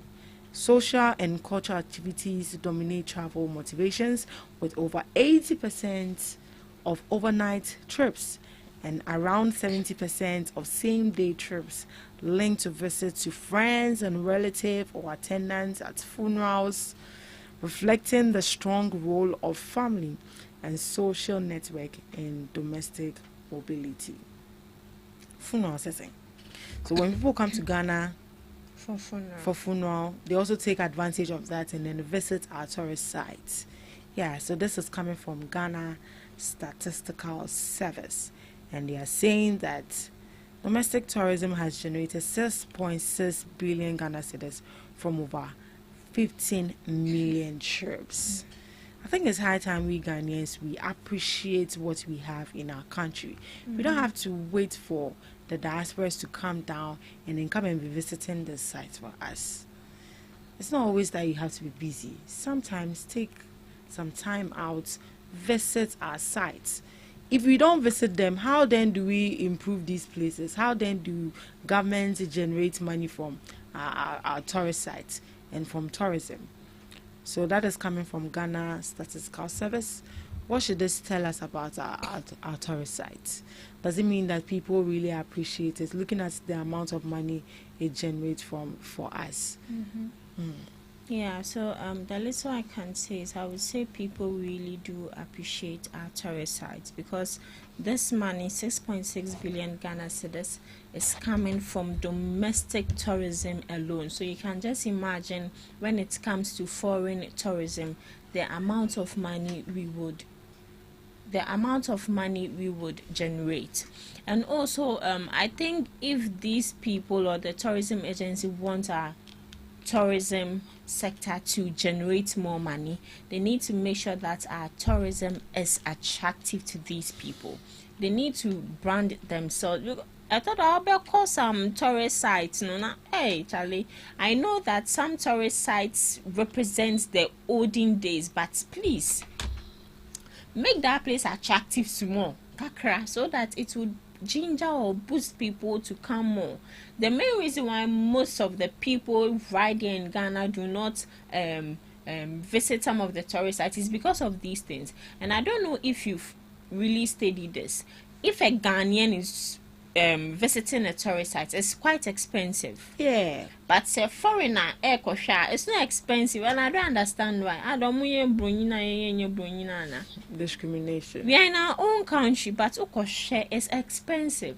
When they reopened the Kwame Nkrumah Museum fresh, when I went to check the list, a Ghanaian would pay 15 Ghana cedis and a foreigner would be paying 11 cedis. And I was like, Menko. Because me papa, my grandfather, and I was who see museum mama. So why should I be paying high? So it's a good thing that at least some Ghanaians are seeing the benefit of this. And as he said, I think it's high time we go out once in a while. The work system is too much in Ghana here, and I think our employers are also part, because and they wouldn't give you any leave, no off, nothing. Some people even work from Monday to Sunday. So what time would you get to go on a vacation? And just yesterday, Ms. W read the news, and I saw some people demonstrating about how the Chinese are treating them. Some of them, they don't want to let you go home because they feel like, baby. So some people even find it difficult to relate with their managers or to relate with the management board themselves, because at the end of the day, they would feel like these people are just being lazy. And see, if I even want to ask for leave, it will be very difficult. Leave in the end to me Emma or Munyesika in free. Yeah. Miss Debbie. Yes. So if domestic tourism is generating 6.6 billion, hey, then it means the country is making money, a lot of money from tourism. From tourism. And it's also cautioning us or hinting us that we need to do more. It has to do with our tourist sites. That has to do with renovating our tourist. That has to do with renovating our tourist sites. I think some time ago, Elmina Castle, Johnny Hughes was there, and it was bad. If you look at the furniture, it has worn out, and sometimes when you are going through the place, you need to be careful because you might end up hurting yourself. We know these things were built in the 90s, but we've learned this in history, social studies, we've learned it, and sometimes growing up, you want to go there, you want to have a feel of it, you want to see how it is. And see, we have other countries that have histories, and they are building, like they've renovated the place, paint it very well. The history is still there. Even sometimes the fingerprints of the people, the footsteps of the people are still there. That cannot be robbed. It is something that has been preserved from generations upon generation to come and have a feel of what it was like for the slave trade. So renovating it shouldn't be something that should be very difficult for us. And sometimes people tell you that, oh, we want to leave it like that and then make it look organic or natural. That is not about making it look natural. And as I said, as for the history, when you get inside, you get to know. But we need to renovate the place. The walls and everything is worn out. You can see Sir Auntie Omuriri and be termite. I mean, having its way through this wood and all that, we can do something about it. And I think some time ago, Gemi Mountain, that was somewhere last week or maybe Monday. I think they said the canopy walkway has been, it has been closed down. So they can do something about it. These are places that people want to go. Everybody wants to get there. They want to see how it feels like. They want to have a feel of the atmosphere. We're talking about Ghana. We're talking about the Kakum National Park. We are talking about the Elmina Castle. We are talking about the Gemi Mountain. If you go to the Oti region, there is a mountain called the Breast Mountain. And then, yes, we have the Breast Mountain, and then we have a hanging stone. The stone is hanging. It's hanging, yes. How is it? Is it in the air or? Not as if it's in the air. So the mountain is somewhere like this place, and there is a very deep valley here, and the stone is hanging at the so I say the tail end of the mountain. It is hanging something like that. So it's being termed as the hanging stone, and it has a lot of nice history about that. And it is somewhere in Shari, T region. That is where it is, and you have a lot of people going there to have a feel of it, to see how it looks like. When you talk about the breast mountain, does this look really like the breast? How does this look like? Like, people want to see. So we can do equally improve our way and make sure that and sometimes the path through which you get to these tourist sites are very bad, and we can do something about that. I can't remember some time ago we had visitors, foreigners from other countries, and after they were done touring the area and they were going back, they asked them if there is one thing you want to see being improved when you come back, what would that be? And they said the road. Our roads are very bad. Roads to these tourist sites are very bad. Sometimes it discourages the people from going. So I feel like all these things are things that we need to improve upon. If tourism is generating 6.6 billion to the country, it's not something we should joke with. It's something that we have to invest more into it, make it more attractive for people to come, and also make it affordable for Ghanaians. Why should I be paying 15 cedis while the foreigner is paying 11 cedis? 11 cedis because of what? I mean, and that is why we don't want to go. I bet we want to see someone in Accra does not even know Elmina Castle. A person doesn't even come in Kuma Museum here before because I feel like it's too much, like it's very expensive. So I think and as part of them doing something about it, improving our tourist sites, I think they should provide more rest stop. Because when you are going to Kumasi, the only rest stop is Linda Door. When you are going to Cape Coast, which rest stop? Nothing. This will be restaurants. And I say, you get it. So more tourist sites, more rest stops. Because you're right.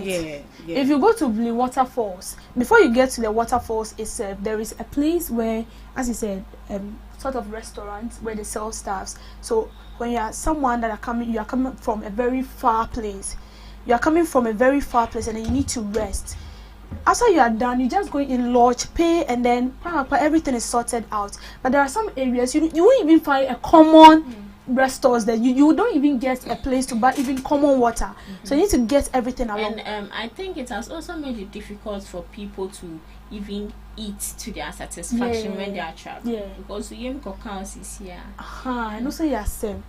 So these are things that we need to put in place. Nicely said. Thank you so much. I think at this time we will just dive into our major discussion. But before that, we are going for a quick commercial break. We'll be back.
Good morning to you once again. You are welcome to the GhanaTalks Breakfast Show, and this is the second segment of the GhanaTalks Breakfast Show.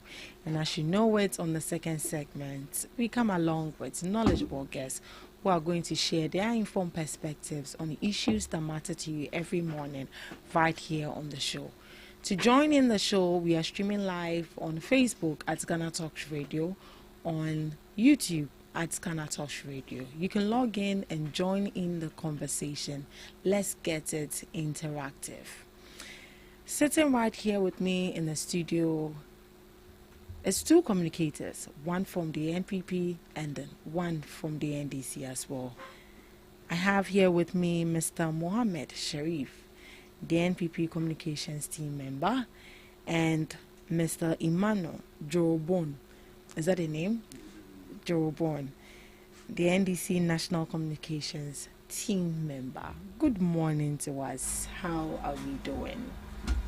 We're doing well. It's just that it's been a while. Yes, it's been a while. Where have you been? School activities. Oh, school. You know, I'm fresh now.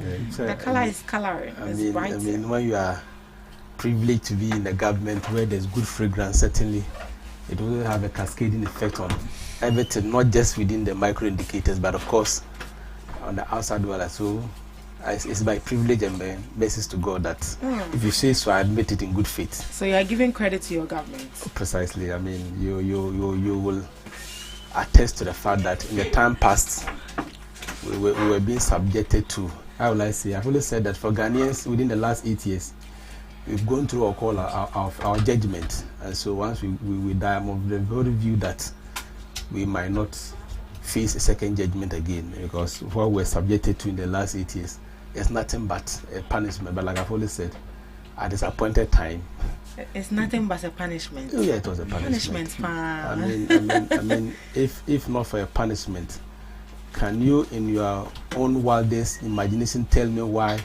a president will say that I am going to do something called haircut, after which when he is booted out of power he tells you that that is that days? That one alone speaks for itself.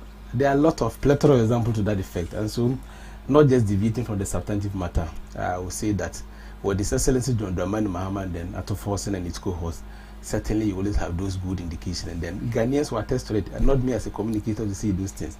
So if you see so, yes, it is as a result of what is at play, and then the people are the helms of managing the affairs of this country. So thank you. Right. Sharif. Yeah. Good morning. Good morning. How are you doing? I'm good. Personally, I'm good. I hope all is well. We thank God, but all is not well. Oh, why? What obviously happened? You see, the NDC, especially, most of their communicators and these people closer to the government himself are able to come out and say a lot of things, that everything is going on well. Well, I'll agree with them because they speak for themselves. Yeah. Everything is favoring them. They are in power, but not the ordinary Ghanaians. You see that they talk for themselves. Assuming he was a teacher right now, who would have seen tears flowing from his eyes, right? But he's a communicator of the NDC. His party is in power, and like you said earlier, he's looking fresh. So he won't care. After all, the NDC doesn't care. So he won't care about the teachers that are not paid, the nurses that are not employed. He don't care. So he will sit and boldly say that everything is going on well. Everyone is enjoying. Things are going on smoothly. That's for him. After all, they didn't care about the ordinary employees. Well, would you say they don't care? No, that's what I would say, because clearly we all can see that they are on the floor begging the government. So things are not going on well. Things are not going on well. So if you are to say this, look at how you put it.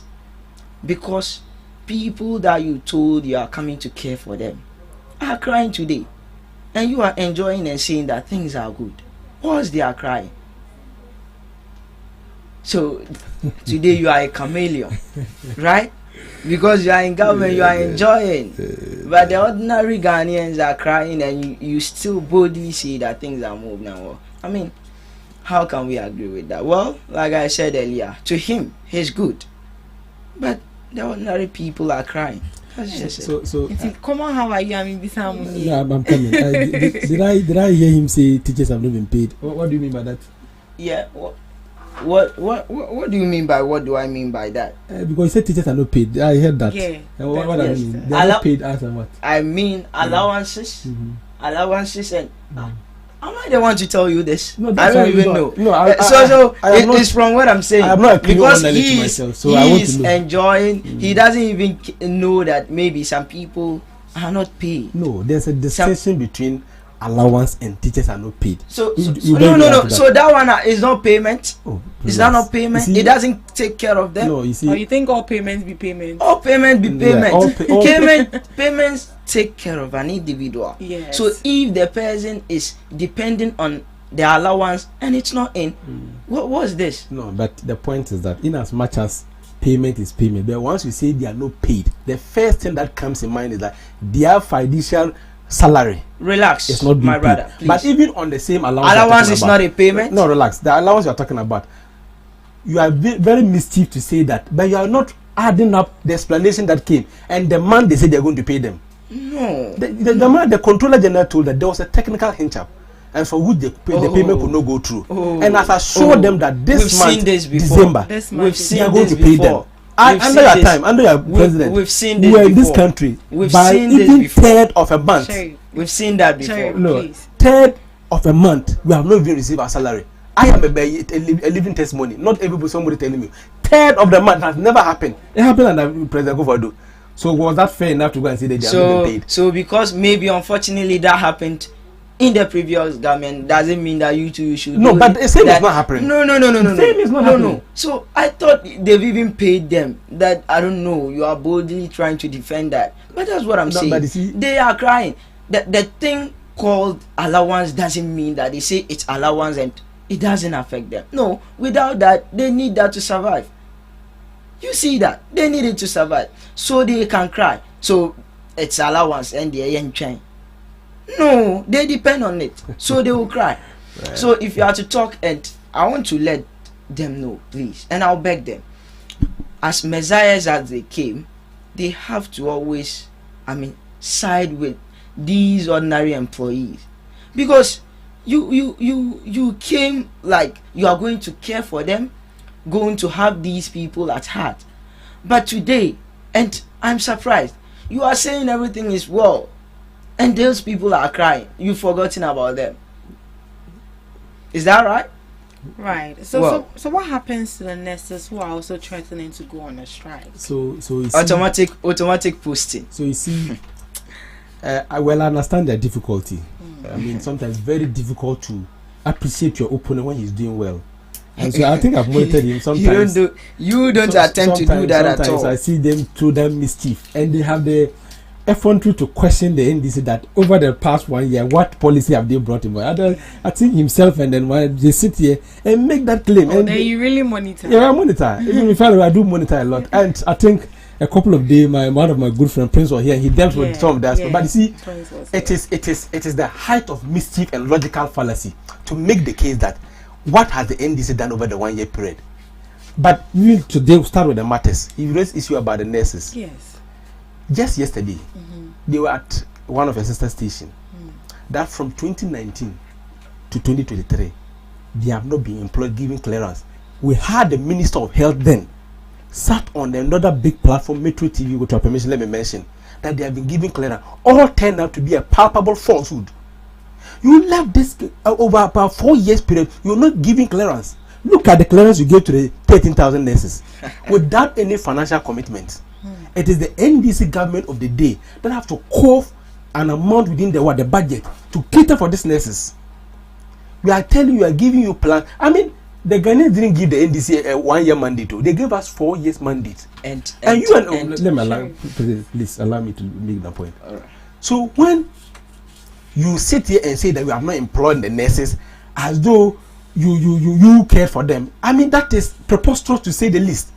So what I'm saying is that yes, I understand they're difficult because it's very disheartening to complete school and they are not being posted. We share the same sentiment with the nurses, but I'm saying that His Excellency John Dramani Mahama is making everything possible to make sure that these nurses are highly absorbed. It is the reason why this year the budget statement, if you look at last year, the 2025 budget, wages and salary compensation alone, the amount was about 59 billion Ghana cedis. This time around, it has ballooned to 90 billion Ghana cedis. What that means is that within that gap, that is where the minister of the day, the health minister, the education minister, will go into a discussion table with the finance minister to get clearance that out of this we are going to recruit about 13,000 nurses, and you have seen the indications already. The teachers have gotten their own. The minister has indicated to us that this year they are going to get about 9,000 clearance, and I'm very optimistic that the nurses will equally get their fair share, more than 15,000, because that gap already is what is there, about 30 billion Ghana cedis, which is going to absorb the unemployment rate they are talking about. And so they can continue to be tickling themselves and laughing. They can continue to be the judge in their own court, asking people. And you know one funny thing, they seem to be in a different republic. The things they say only best explain what they are going through. Nobody else understand. Look at how he's saying they are crying. We people are crying. Crying down what? You see, Ghana, we are not claiming Ethiopia. All is not well. In the first place, it's a developing country. So for you to sit there and say that all is well, no, that narrative cannot even suffice. I am saying that given what we were being plunged in the time past, compared to what we are getting today, there's a significant improvement to that effect. And the numbers speak for itself. This is not just saying it without adducing evidence. I can run with you several indications which show that today we are at the right track. Even your own party members are even praising the government already. How? Should I give you an example? How? If not for anything at all, you have the first person to have commended this government. It's none other but the outgone experienced majority leader in the person of Osei Sebonzo. That for the innovation of His Excellency John Dramani Mahama to bring in gold board, which is going to bring in a lot of forests to absorb the Ghanaian cities. That alone is commendable. That did not end there. We have Okoboy again sit on Asempa, praise the government. We have Honorable, the former information, Kojo Ponkroma, on peace, said that if not for anything at all, the introduction of what called the commencement certificate by the finance minister that is able to cover the loopholes. When we came, we met an arrest about 67.8 billion by way of what? A loopholes. Today that has been cleared. This is savings to the little taxpayer money that can be what? Channeled to other sectors for development. It is not for any reason why the finance minister today will make a colossal amount of 30 billion that he want to do big push. So when they say policy, I ask myself, do they really understand what policy is? Policy that they have not done anything. Big push is what? You made a policy that you want to do haircuts. His Excellency John Dramani Mahama came and said, I want to do a policy that I want to pay them. And this year alone, he has paid them 19 billion Ghana cedis. You talk about free senior high school. How much do you allocate for free senior high school in your first year? It was only up to 3 billion. His Excellency John Dramani Mahama has come to cover your mess of domestic debt restructuring of paying 19 billion Ghana cedis. Do you know what that could have been done? You went into the Euro market and went and you were locked out. Today, we all indicated, even the IMF told you that you are deviated substantially from the micro indicator that was given to you. Ghana was just heading in the bad direction. Let me to even conclude with. In the time past, we were subjected to what we call heightened physical space. Said that only 3 items of our in Ghana here could take away all the our money within by way of GDP. One, when we do salary payment, statutory funds, and debt services, all the money we were running about 1.6% to GDP.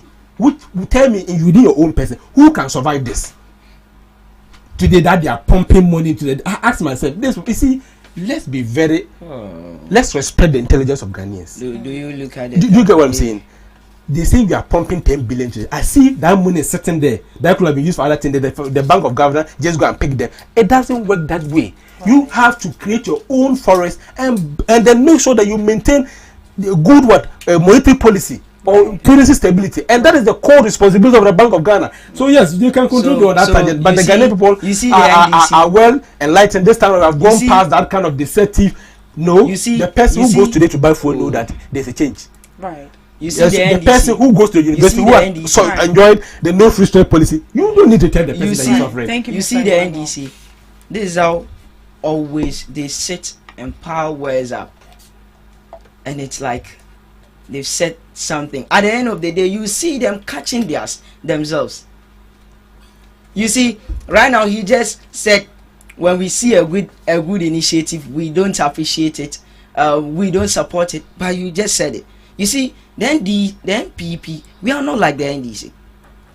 When we see a good initiative put up, we know that it's for a country and we compliment it 100%. We don't do that. We don't base on your failures to say that you've done absolutely nothing. You do that.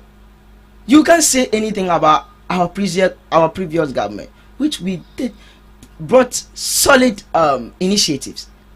You never appreciated that. You never complimented that. You just caught yourself. You see that with a lot of words, blah blah blah blah blah. At the end of the day, you were catching yourself. saying that and again he was talking about that the former president was talking about cutting hairs. What's happened to you said as well. The least we could, like, even that one we should have expected it. But with what you are doing with the government the whole year, we can see that you can't even attempt it.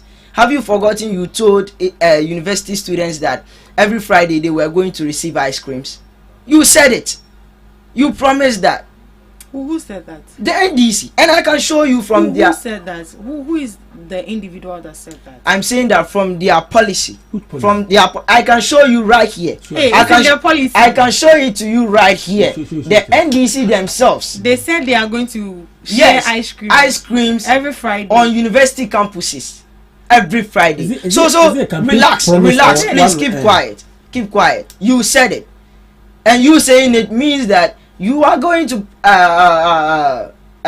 what do I say? You are going to provide that. But was it a campaign promise they said they made to these university students, or it was a particular MP that said it? No, they said it in their campaign.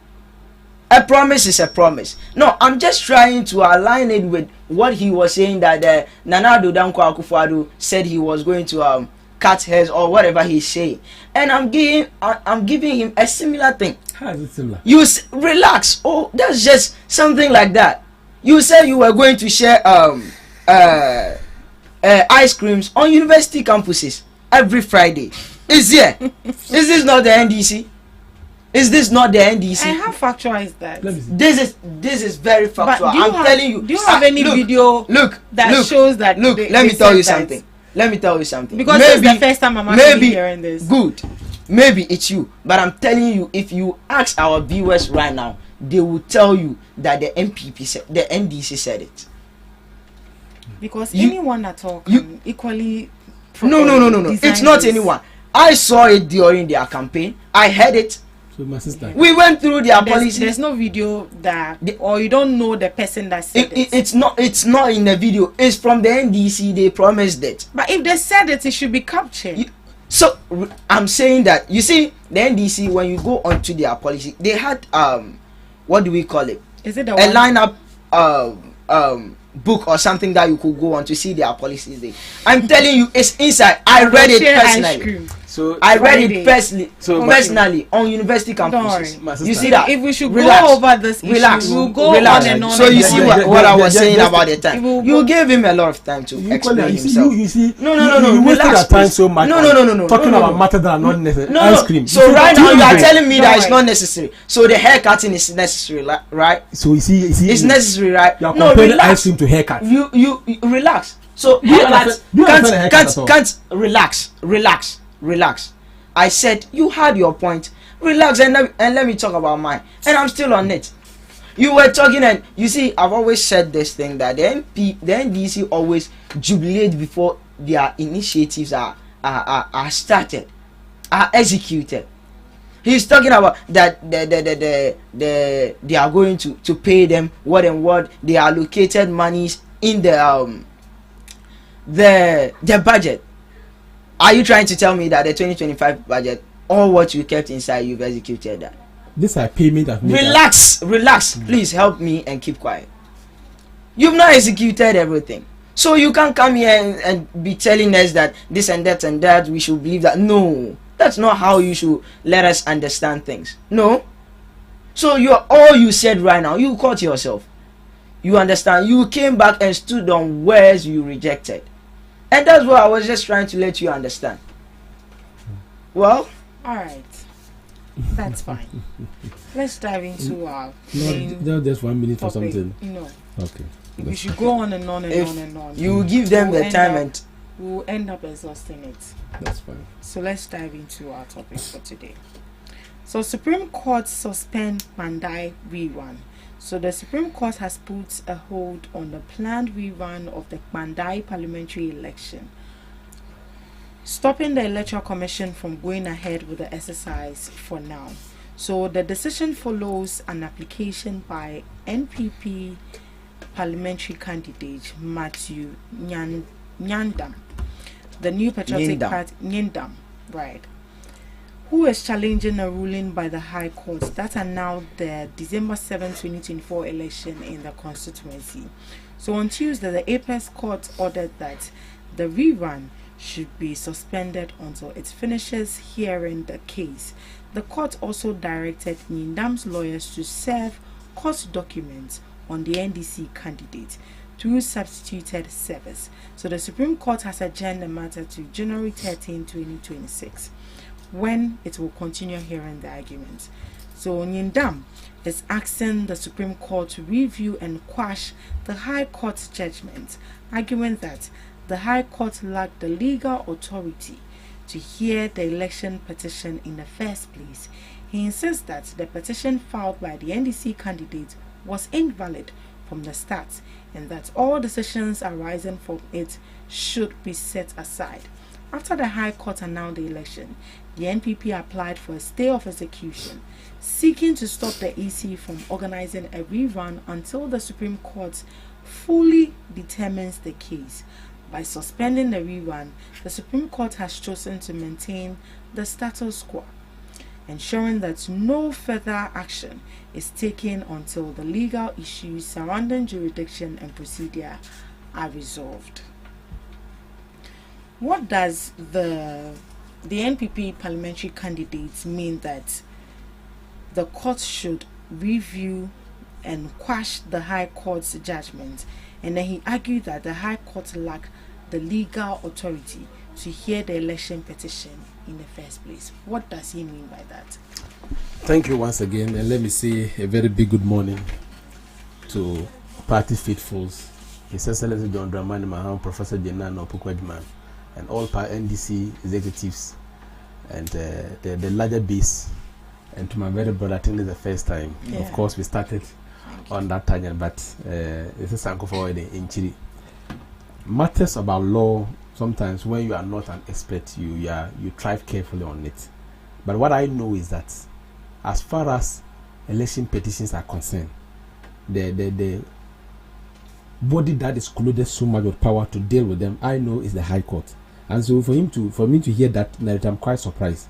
But let's just even leave it as it is. You see, I was one person that was very happy yesterday when I saw that the Supreme Court has taken action. I was very, very happy. Why were you happy? I was happy because the research we talked about is not just only in the economic indicator, but in all aspects. By all aspects. Yes. Cut across. Cut across.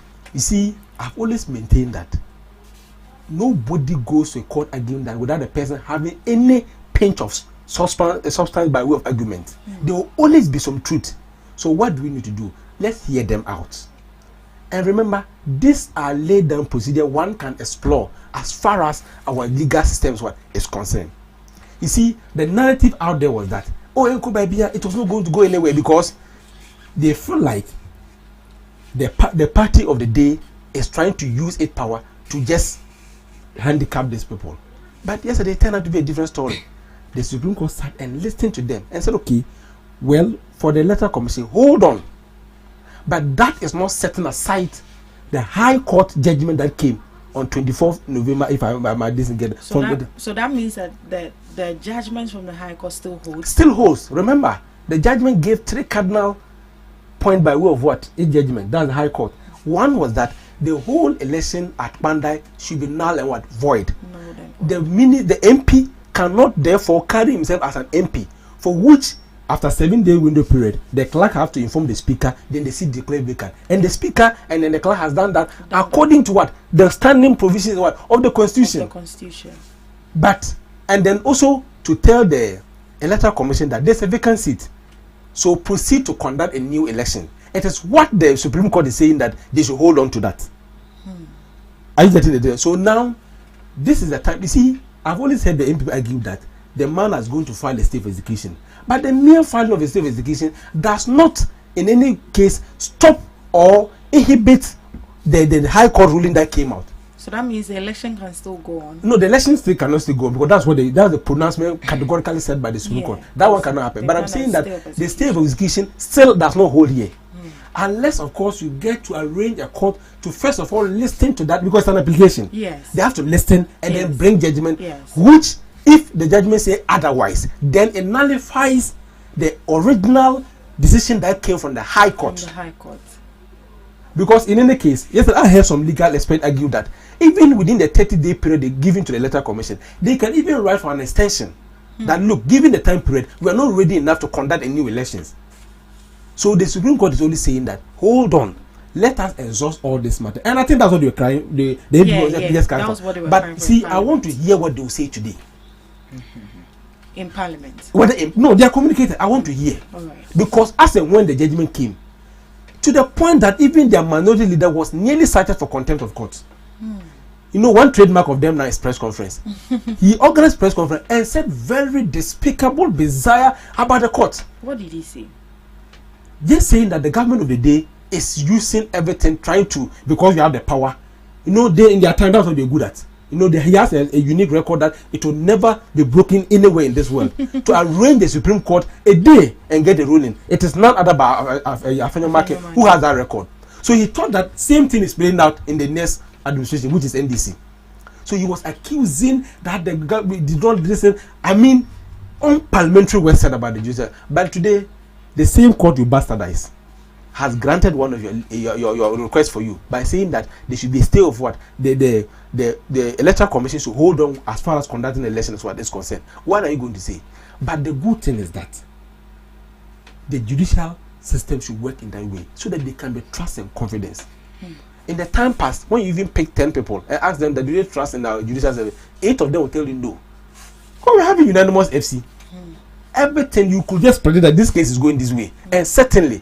But today, all those, including my good friend, if yesterday you had asked him early in the morning before the Supreme Court, you will have told him that nothing will come out of it.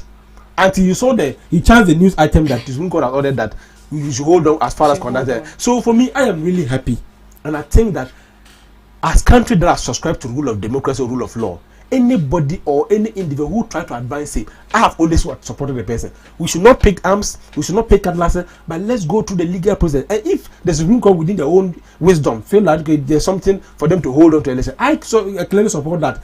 Until I'm not saying that because I'm NDC, certainly the seat to go to.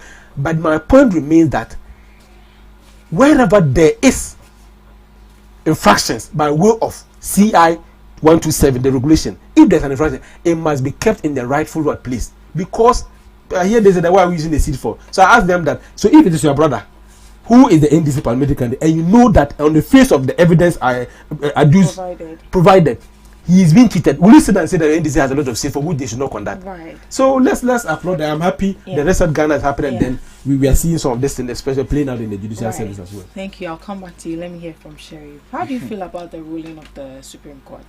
Well, first thing first is that the NDC, we know the NDC will want to use it to applaud themselves. That we've always said they are using government institutions to do certain things that are not right, to support all their agendas. And for this time, we've seen everything clear. And I want to let them know that, well, we are grateful to the court for doing us that favor on the law. But we, the MPP, will make sure that we work with the court for justice to be served. But these applause they want to give themselves, we are not going to fall for any trick. We are not going to fall for any trick. Yes, we appreciate that, but they should know. Look, you and I know that this government, this NDC government and its institutions can't just get up to do the MPP a favor. They can't just get up all in the name of, we've seen other moments where like things are happening and you see that they are not going about that the right way. You see that. So we are not going to fall for this. And yes, we appreciate that. But trust me, you and I know it, that the NDC and its institutions can't just get up to do the MPP a favor. So we are very mindful of going about this. We are very mindful and very careful. Because look, at the end of the day, it can go against us again. You see that we are not going to relax and say that the court is going to serve us justice. No, we know what the NDC can do. We know what the NDC can do. We know and believe that, look, they are doing this. They are doing this to have like more period to do whatever they will do to win the Kwanda elections. We know the NPP. The NPP can just get up to say that no. You mean the NDC? The NDC, sorry. The NDC. They can just get up to do us a favor like that. And you see that they are applauding themselves already. But I'm telling you, gradually, let's wait and see. Right. This. Okay, you have something no, to say? No, just coming. You see, look, this issue about this court issue and whatever they are doing. Look, NDC and its government institutional powers has always gone against the NPP. Hey, are you sure? Yes. On what basis? Yes. Now look at these scandal issues. What scandal? We've always, I mean, this Kenoforiata and NSS issues, and also this Wuntumi's issues and others. You could see that, well, we are not against they trying to do the right thing, but looking at the processes they were taking it through. You see, and we were out not just because we are supporting whatever is done, but how they go about it. And that clearly tells us that they are using their institutions, the government institutions, to do whatever they want to use power and do things against us. And we know it. Yes, they can say that they are going to be neutral, they are in power, but no. Now, look, this thing that the NDC is doing, we know that it's not going to be something that should be applauded. But are you not happy that at least? That's why I'm saying that we are grateful, but we are not going to fall for any trick or be swayed by that. Yes, that one there we have to let them know. We have to let them know. They know it. He sat here and my brother wanted to use that to say that, oh, the NDC government has done well. They are making sure that things are done how they are supposed to be done. You see, and he's saying that we were not expecting this. We were expecting that the court will go against us, but we were surprised. We were shocked. But they should know that. They should know that we are not going. We can be tricked by that. Yes, we appreciate it, but we can be tricked by that. They actually want to have a time to do whatever they are going to do to win the Pandai election. Trust me.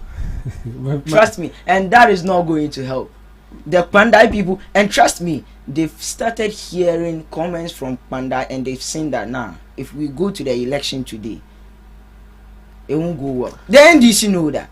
My sister. They know that if they know that if they go for the election in Pandai at this moment, things won't go well. And I don't even know why they are rushing about that. Look at the numbers you have in Parliament. But do you think they are the ones rushing thing, or is it just like a judgment from the court? We know. But look, this applause they want to give to themselves early. No. No, that's what we are saying. No. We want to be clear. Yes, we appreciate that, but they should know. They've always none of their institutions as favor us in most issues. We know it. All right, I hear you.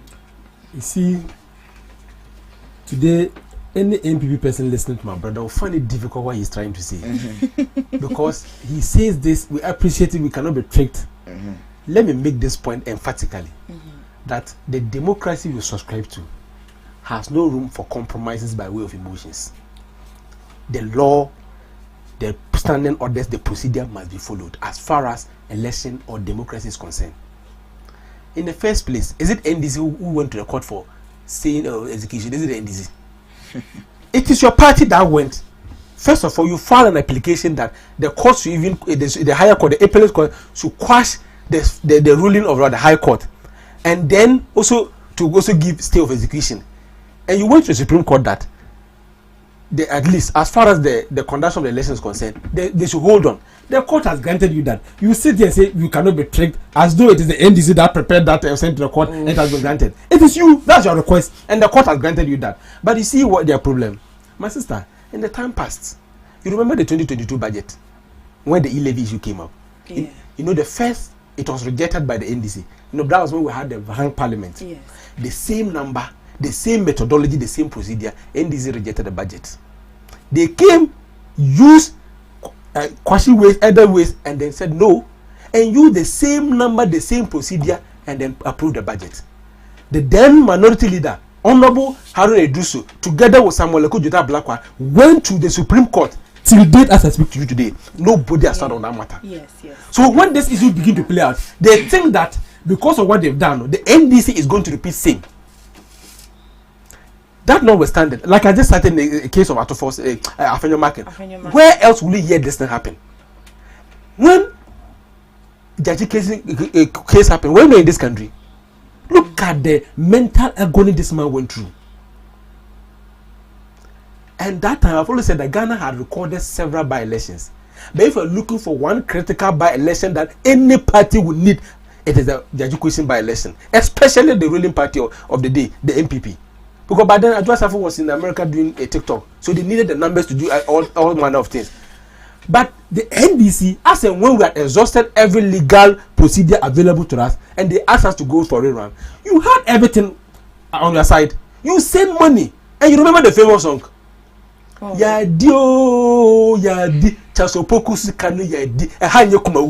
shed money, but the people still believed in Jaji Kwesi, voted for him, and he won. We are not saying that the Kwanda seat automatically should come to NDA. In any case, what if we let's even take it that we lose that seat? We still have the 2/3 majority we are seeking for. Don't we have it? As it stands, don't we have it? I'll take away the Kwanda. But what we are saying is that, in as much as we have those numbers, if there is an infraction as far as the CI 127 is concerned, it should be duly followed, not about emotion. You don't come and sit there and let it create an impression that we have these numbers, why we can't come in after those. That is not the case. The important thing is that the law must be followed, and the judge or the high court felt that there was so much truncation, circumvention as far as that CI 127 provision is concerned, and for which he declared the whole election null and void. If they go and they make the argument, the court think otherwise, I have no problem. That should be the distinction. Right. So I understand his difficulty today. Finally difficult explaining. We appreciating this and all of that. My brother, please, the NDC has come for a recent agenda. So we are not, and there is, you see, His Excellency John Doma. Can you imagine? Just ask yourself. Just imagine if MPP had these numbers in their time when in the 8th Parliament, or was it in the 7th Parliament, when they had when they had those numbers, they had 169. We had about 106. The minority chief whip, Honorable Mutaka, will rise, be talking, and then the speaker of the day, Professor Makokwe, will be giving orders. The videos are still there. Have you seen that any of this happening? We still respect that. Because no matter how small they are, we still respect their opinion, because democracy is what can be. Let me hear your opinion, and let me also hear my opinion. That is how we can thrive. So thank you. Right.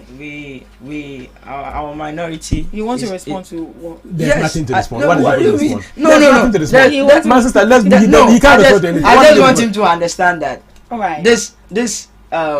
He was saying that even if we win this election, we are not going to do anything with our numbers, because they are having the numbers already. But when we talk about impact, your numbers, just as look at as smallish as our numbers are, we make so much impact in the Parliament of Ghana, and you can see that it is there. So I don't know why, and you can't tell me that the NDC are not combating to have this seat again to add to their seats, and we don't know why they always fight. And I will say it and always say it again, that look, the MPP, the NDC wants that seat. Right. And I don't even know why they want to. I don't know if they wish they could have. No, if they wish. I'm trying to make a point. Relax. You're not making a point. Relax, please. Relax and let me land. Relax. I'm trying to let you know that with the numbers we are having, and even what you are saying, that if we get the additional number, we are not going to. And I'm telling you that already with the small number we are having, we are making so much impact that you never expected. Right. So right after this decision is coming from the Supreme Court, what happened next? What next? What next? Yes. What next? Yeah. What next? So right after this decision has been made from the Supreme Court halting or putting the rerun on hold, what next for the party? I mean, we are waiting for the next hearing of the court. Yes. And then you take the. And but one thing, how is it? They are trying to, because as it stands now, Honorable Matthew Nyindam is still the member of parliament for Pandai. But yeah, now I know my brother here will disagree with me, but I'm telling you, the speaker of parliament should have made it clear that he is still, because you see, when you look at the Court of Appeal, the rules, and I would love to even quote for you right here in the Court of Appeal rule 1997 CI 19, specifically on regulation 17(1)-(3), it has indicated and stated clearly that once there is application pending for stay of execution with the expiration of the 7 days mandatory stay of execution, then it stays.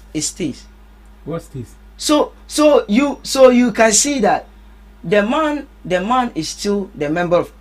I mean, he should be. I don't even know. The speaker should have made it clear. He is still the member of parliament.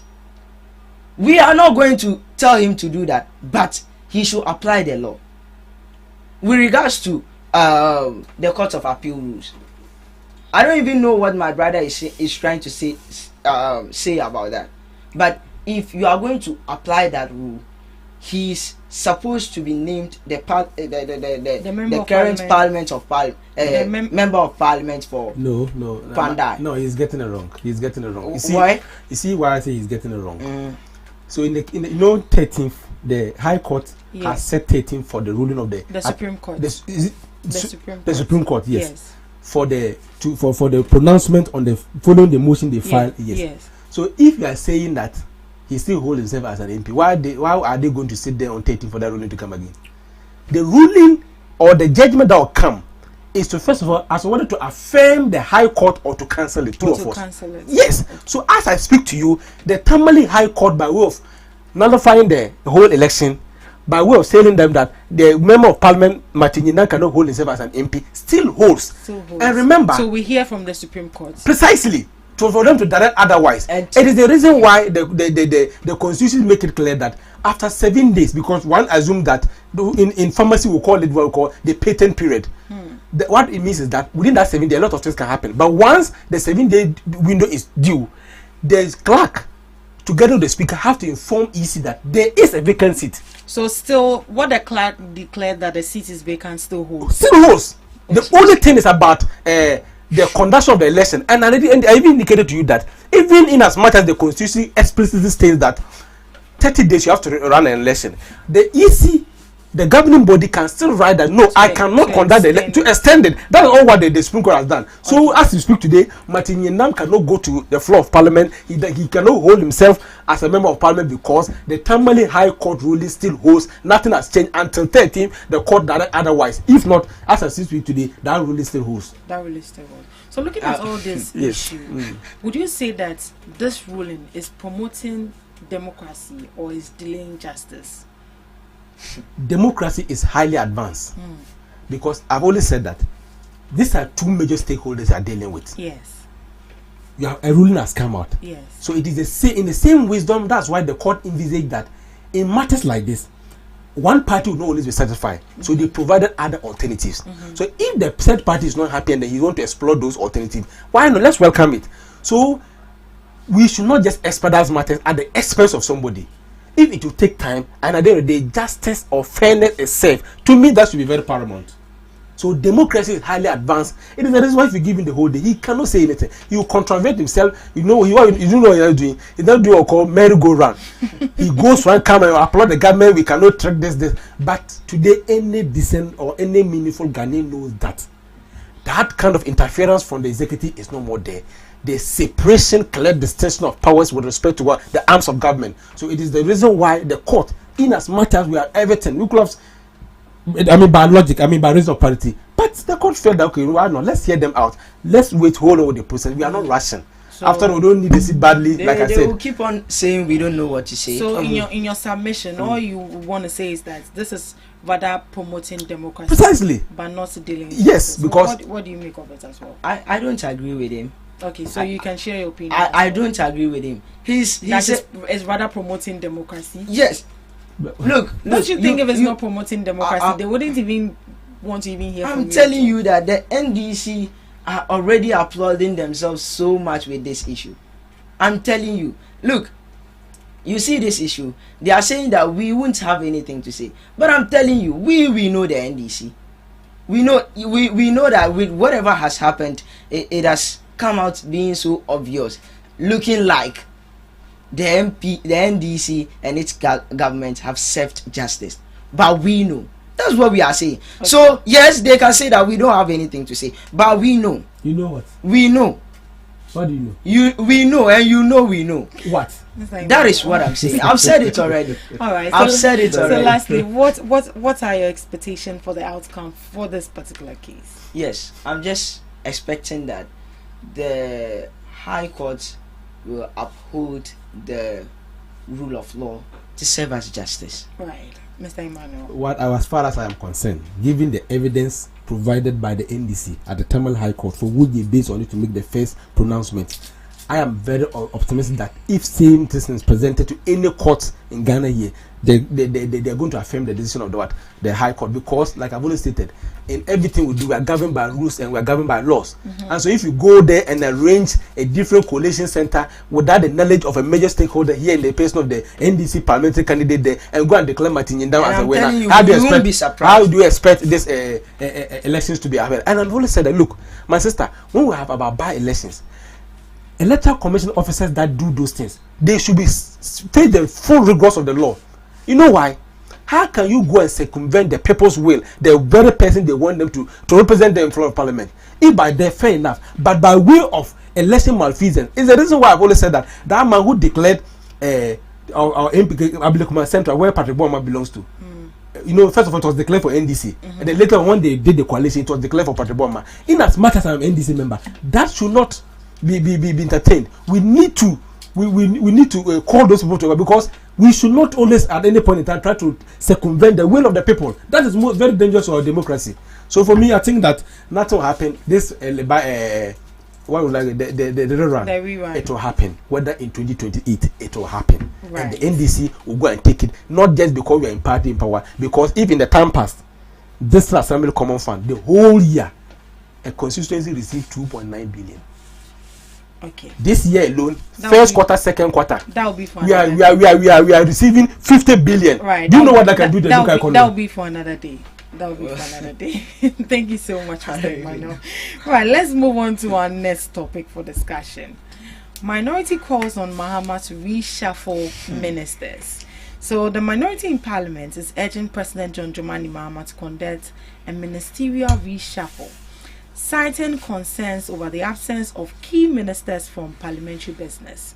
So the call was made on Tuesday, December 16, 2025 by the Minority Chief Whip, Frank Anodompre, who expressed frustration that some ministers have failed to appear before Parliament to answer questions about their sectors. So Anodompre highlighted delays in addressing long outstanding questions from the order paper, particularly those involving the Minister of State in charge of public sector reforms and the Minister for Food and Agriculture. He criticized the minister's absence and said deputies should be made available when substantive ministers cannot attend. So the president must be watching. The first reshuffle must happen, the minority chief whip said, urging the president to consider using available majority caucus members who are ready to serve. So the minority's demands reflect broader concern about ministerial accountability and responsiveness to parliamentary oversight.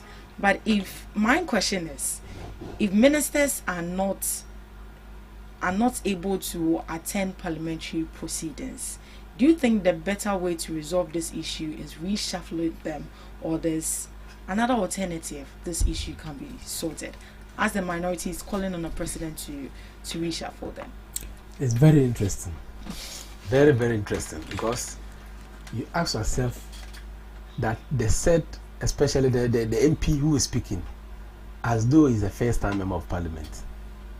He was there in the first, second half of Nanado altogether. At a point in time, we had 18 gallant MPs. 87 assembled that they should reshuffle their finance minister. It took them more than a year.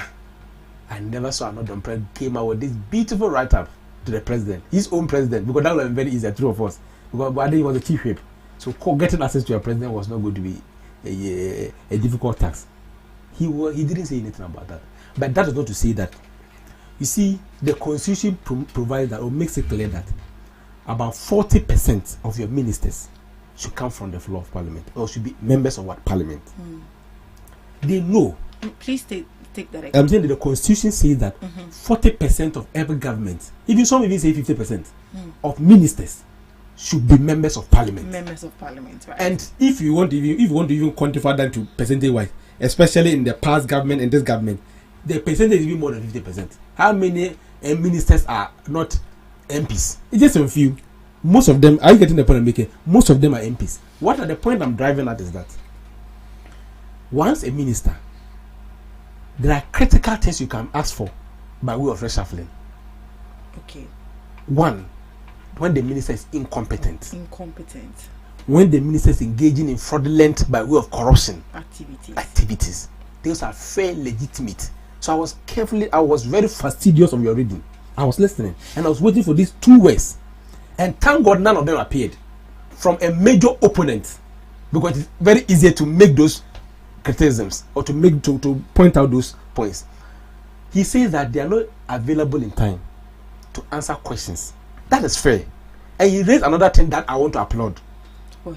That deputies should be made available. Yes. That is a very fair. If you want to advance democracy, we should not just say because I'm NDC, this is not a legitimate point.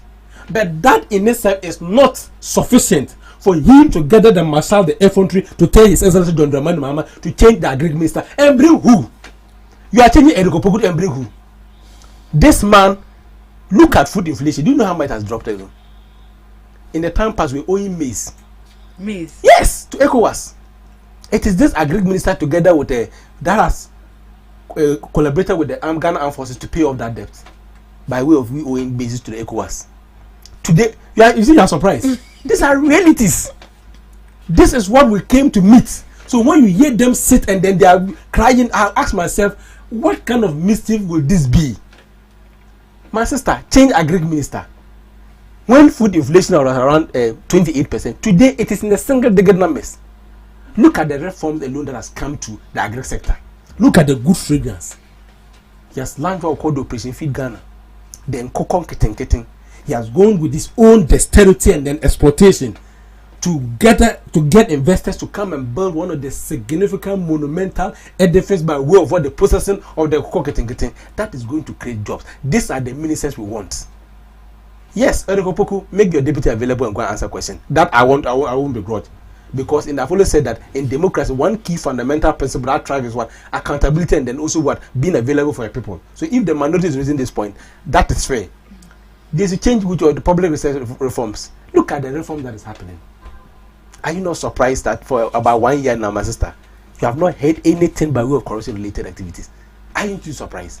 In the time Pabana will have been flaunted, will have been saddled, will have been regaled with plethora of what malfeasance by way of corruption-related activities. So those things, the president with his advisory team knows that as and when, and we, the Ghanaians, not even we in this, Ghanaians are satisfied with the performance of the minister. That is not to say that they are 100%. No.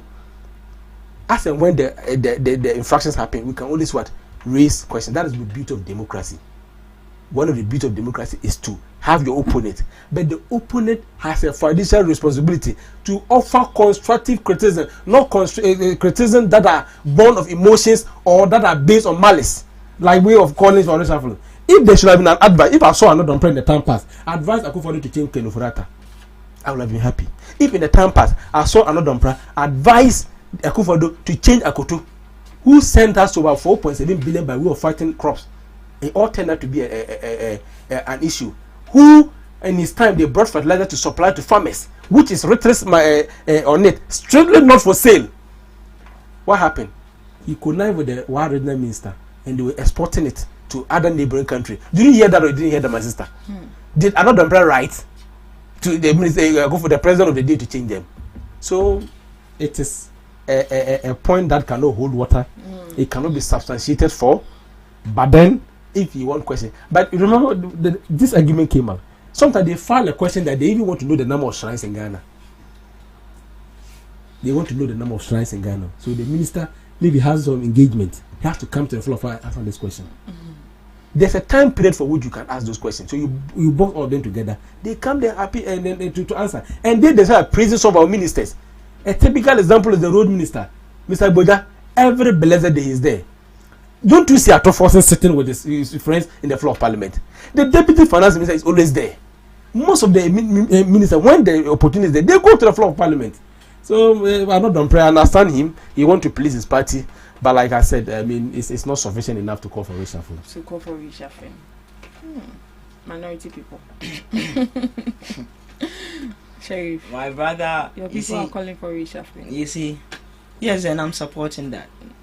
Oh, you think they should be reshuffled? Yes.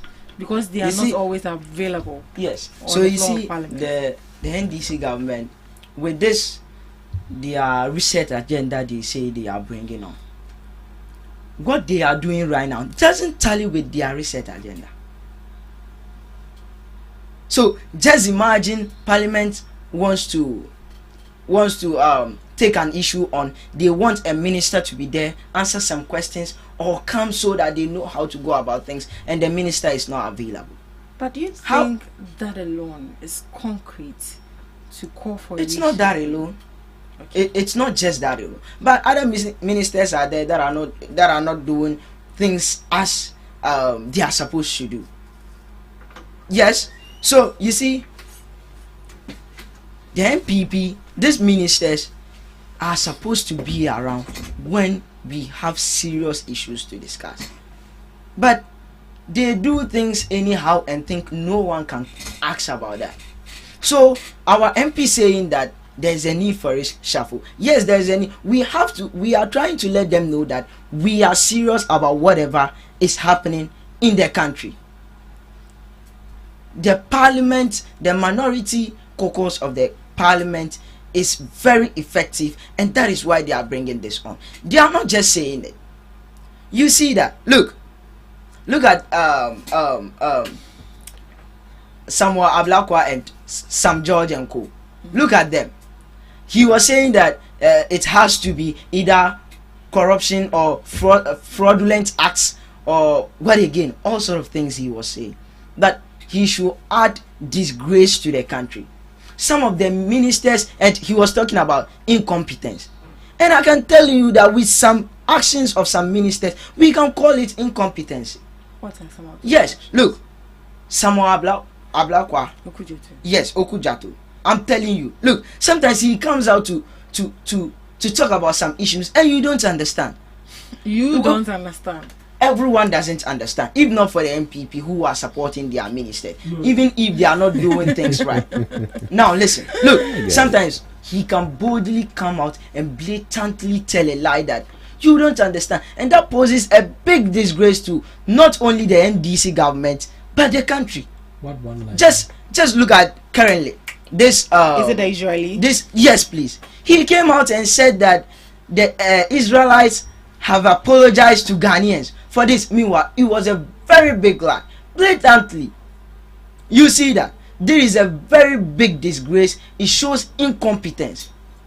That means, is it that he doesn't know what to do but to come and lie to the people? So not only that, it's not that alone, man. It's not that alone. You see, I'm just trying to add up. Not only the agri minister, there are other ministers where serious issues are supposed to be discussed on grounds in parliament. They are not available, and this is serious. You see the impact we are talking about with this minority, they are not going to sit and allow things to just go anyhow. No, they are of impact, so they will say it as it's supposed to be. Look at Sam George. Look at what he's doing. He do things anyhow, but things that with your research agenda, it doesn't align with that. And you are telling us we can't call this incompetence? Look at this DSTV issue with Sam George. Look at how he was. So you see, and the NDC, I don't know what they are actually talking about. I don't know. But clearly, we see some of your ministers just do things anyhow. And you are telling us that these things are not enough to say that there should be a reshuffle. I'm telling you, I support that. And the mighty minority is on course. Look, recently, the Minister for Education, Sam George, Information. Yes, Sam George. He used the country's the information ministry's social media account to broadcast a program of his under his foundation. Is that accepted? Is that how things are supposed to be done? That is what we are talking about. We are not just standing up. Parliamentarians of the minority caucus are not just upstanding to say things anyhow. No, they are of impact and they are doing things right.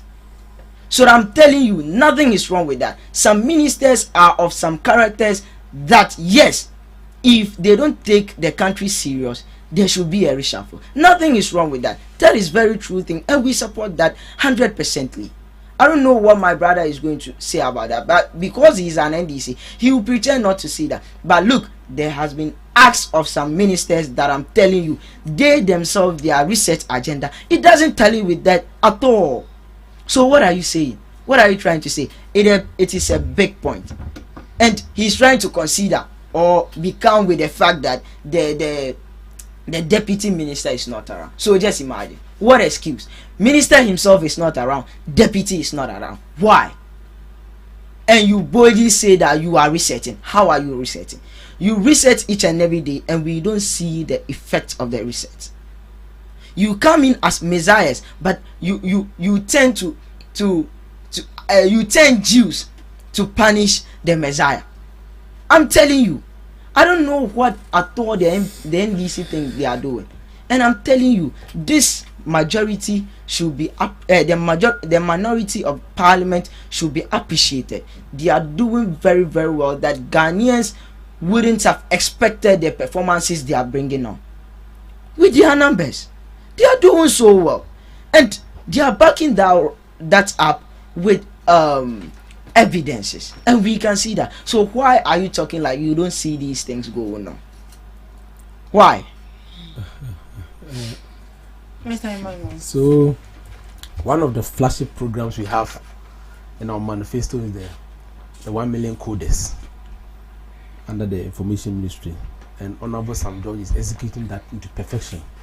You could see that a lot of subscribers, the youths, where we want to train them by way of what? Into this digital space. And that is what is the most important thing. I've always said that as human beings, we are not saints. Certainly there will be one or two things we are not happy with. Yeah. And so if you want to, and you see, recently I watched Musa Dankwa says that if today election was to be held, His Excellency John Dramani Mahama would have appreciated from 56 to 60. And he made very, very important points. And I really subscribe to those points. You know why? That the MPP is not attractive. And do you know why they're not attractive? They dwell on matters that are not of interest. Issues that don't really bother the Ghanaian. That is why they spend so much energy. A typical example is, look at the energy, the good grammar alone. Imagine you give this grammar to our senior high school. Do you know how they will pass the English? Look at what he has look at how he has wasted it on this matter. When you have the government of the day who is prioritizing the needs of Ghanaians, how is he doing so? My sister, if not for anything at all, in the first 1 year, go to the market, put everything aside. Price of goods and services on some major items has it not come down? Rice and the like has it not come down? Oil. And so when the ordinary Ghanaian, like my mother from the village, goes to buy them, they are wasting time on this thing. Until So when the voting comes, they will vote for His Excellency John Dramani Mahama. When the ordinary man who in the time past was buying the fuel at a very expensive diesel, today goes there and then it has come down. He doesn't want to hear what you are saying. Because what you did is at the height that even if the NDC, unless of course we do something very egregious, something very, very dying before they can listen to. So they can, like I've always said, they can be in the state of oblivion. They can always continue to be in that state of illusion, pretending as though nothing is happening. But like I said, those mistakes, in the case of Sam George and the DSTV, whatever be the commentary around it, my sister, there was a positive impact. Which impact is that a package that was selling at 580, today that same package, you are getting it at what, 380 Ghana cedi. Is that not a reduction? If this is not a reduction, what else would this be? Right. Forget about the commentary. So let me. But there's a positive impact. Give me a minute. And the point is that he says that he broadcast this, and I'm not really privy about that information, but I saw that. That's what I'm saying. But even in his own party, they have not been able to deal with it. When they're filing for the presidential list, they use what their party official handed to promote one party. Did you talk about that? So you see, let me come in. Yeah. He's 1 minute talking about priority with this government.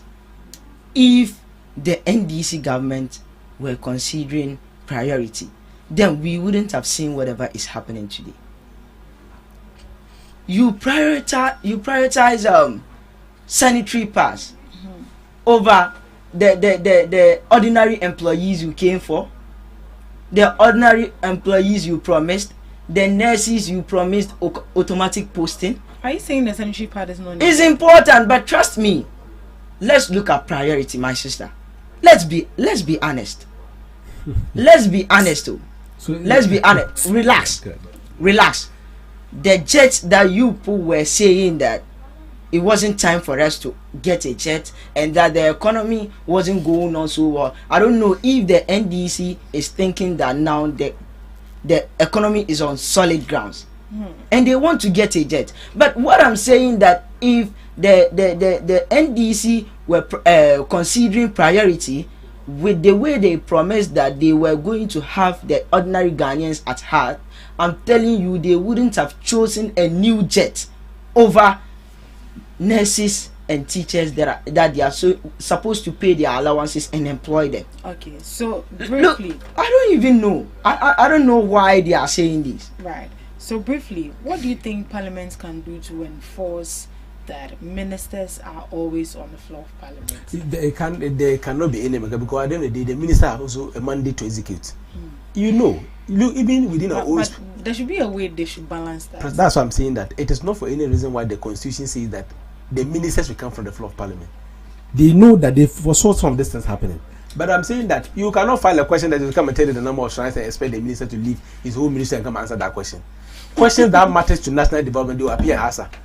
What we are saying is that you just don't file. You don't file any question. Every day there is filing. Do you know the number of times? Do you know the number of times ministers have appeared on the floor of Parliament to answer questions? Are going to see the do you know the number of times? Countless occasions they've answered questions. You just don't get it any day because you think that the next result of yours is press conference, the next one is asking questions, and then when we have a mandate to deliver, that's impact. So that's the impact I'm talking about. Is there a way you think parliaments can enforce attendance when it comes to parliaments, making sure that letting parliamentarians know that these ministers know that they can be reshuffled if they are not doing what they are supposed to do? Or there should be a sanction for them if you absent yourself? Yes, and that's it. The reshuffling is part of it. There's a sanction. I don't know. When you absent yourself, is it being enforced? I'm not privileged to know, but what I'm saying is I want to believe that sanction might be they might not include ministers. That the number of times you absent yourself from the floor, you'll be sanctioned before the privileges committee. But I don't think it works in the case of. I'm not really so sure about that. Yeah. But what I'm saying is that the parliament or the constitution acknowledges the enormous activity by the ministers. So you don't expect them to be. Because imagine you have engagement. Look at what the agri minister is doing. Securing $100 million to come and put up a good plan. You're saying that you come and answer questions about shrines. Yeah.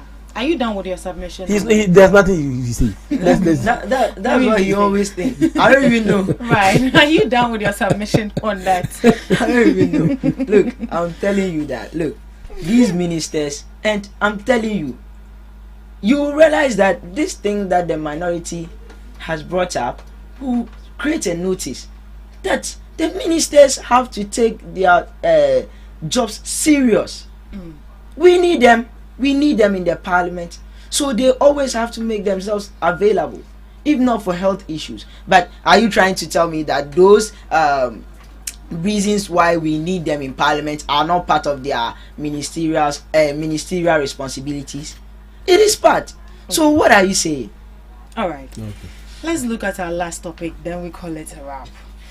Fee paying in public universities unfair to poor students.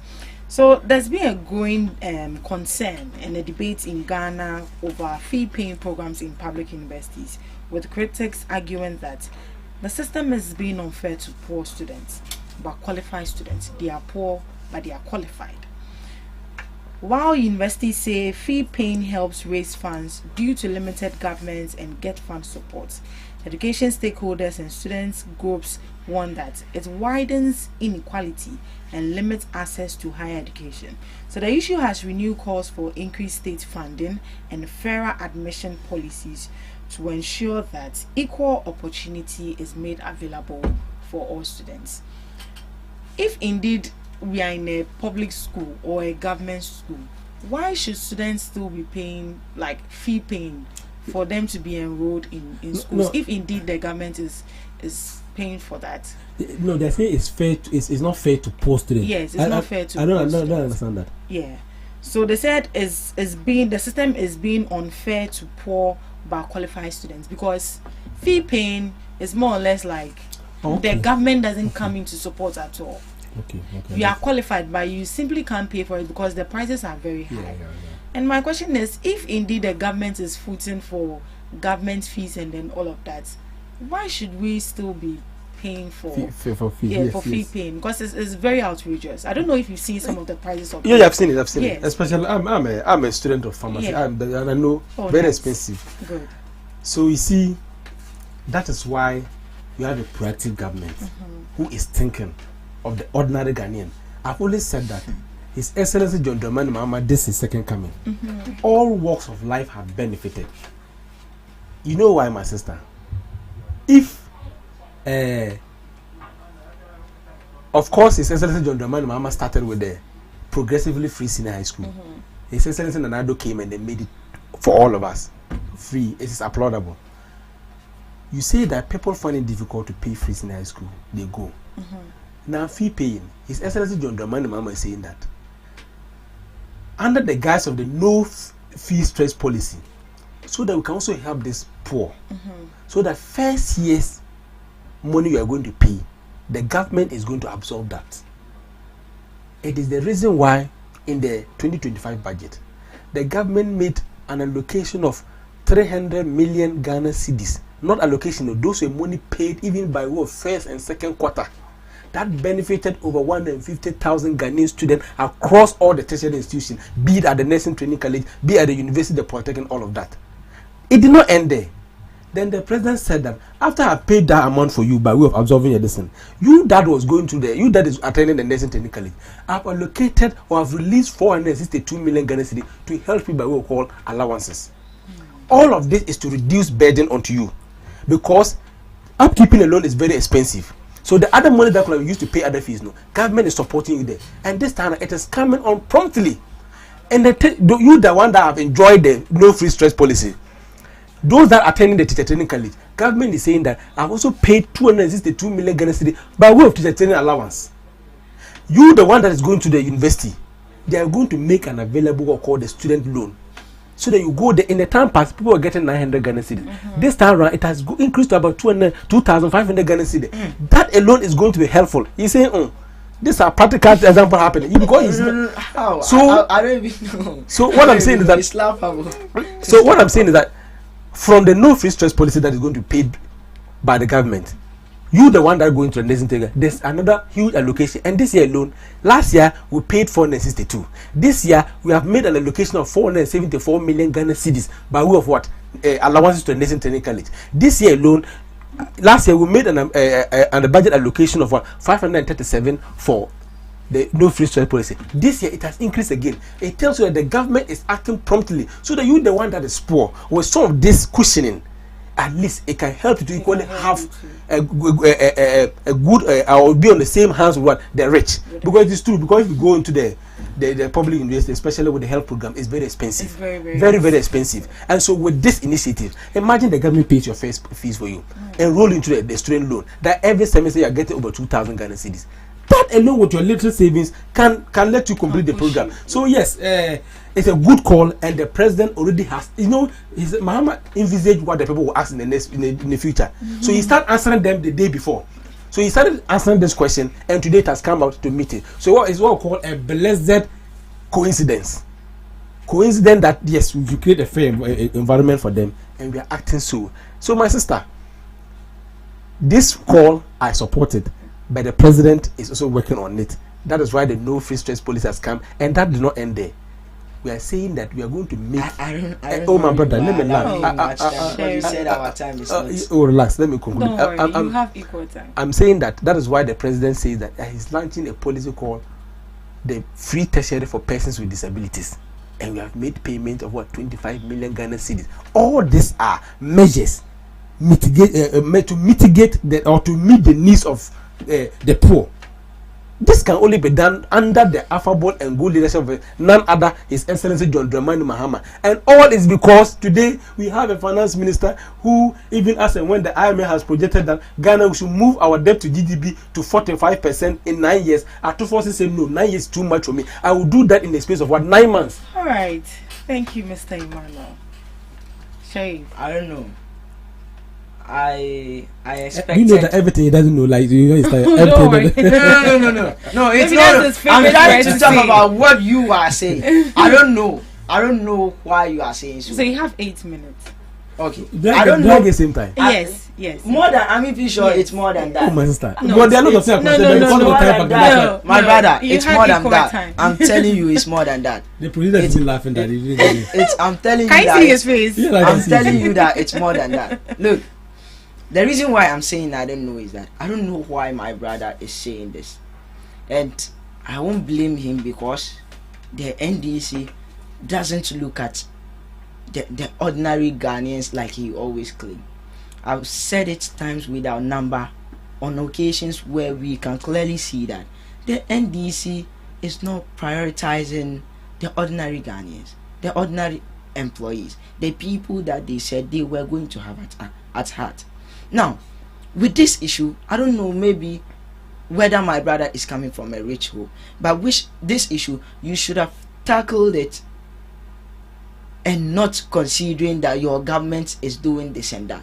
Okay. This is a very true thing. So you should know how to tackle it and not consider your government is brought the no stress fee policy, word and word. I'm telling you, bro, this thing that my brother is saying right now, that is not true. I'm telling you, there are still students from last year that hasn't benefited from the no stress fee policy. We can't count them. I'm telling you. No fee stress. Yes, please. There are still students who hasn't benefited. So what are you saying? You some has benefited. Relax. Should it be some has benefited and some hasn't? You see the NDC. Don't you think it should be some sort of challenge? No. It shouldn't be a challenge. You see why we always talk about the free education, and I don't know why the NDC is always against why we are boldly raising our voices on this free education issue. I'm telling you that I don't even know whether they are so heartless enough, because this SHS is free SHS is touching souls. And it's benefiting each and every Ghanaian unless... Did you benefit from that? Yes, please.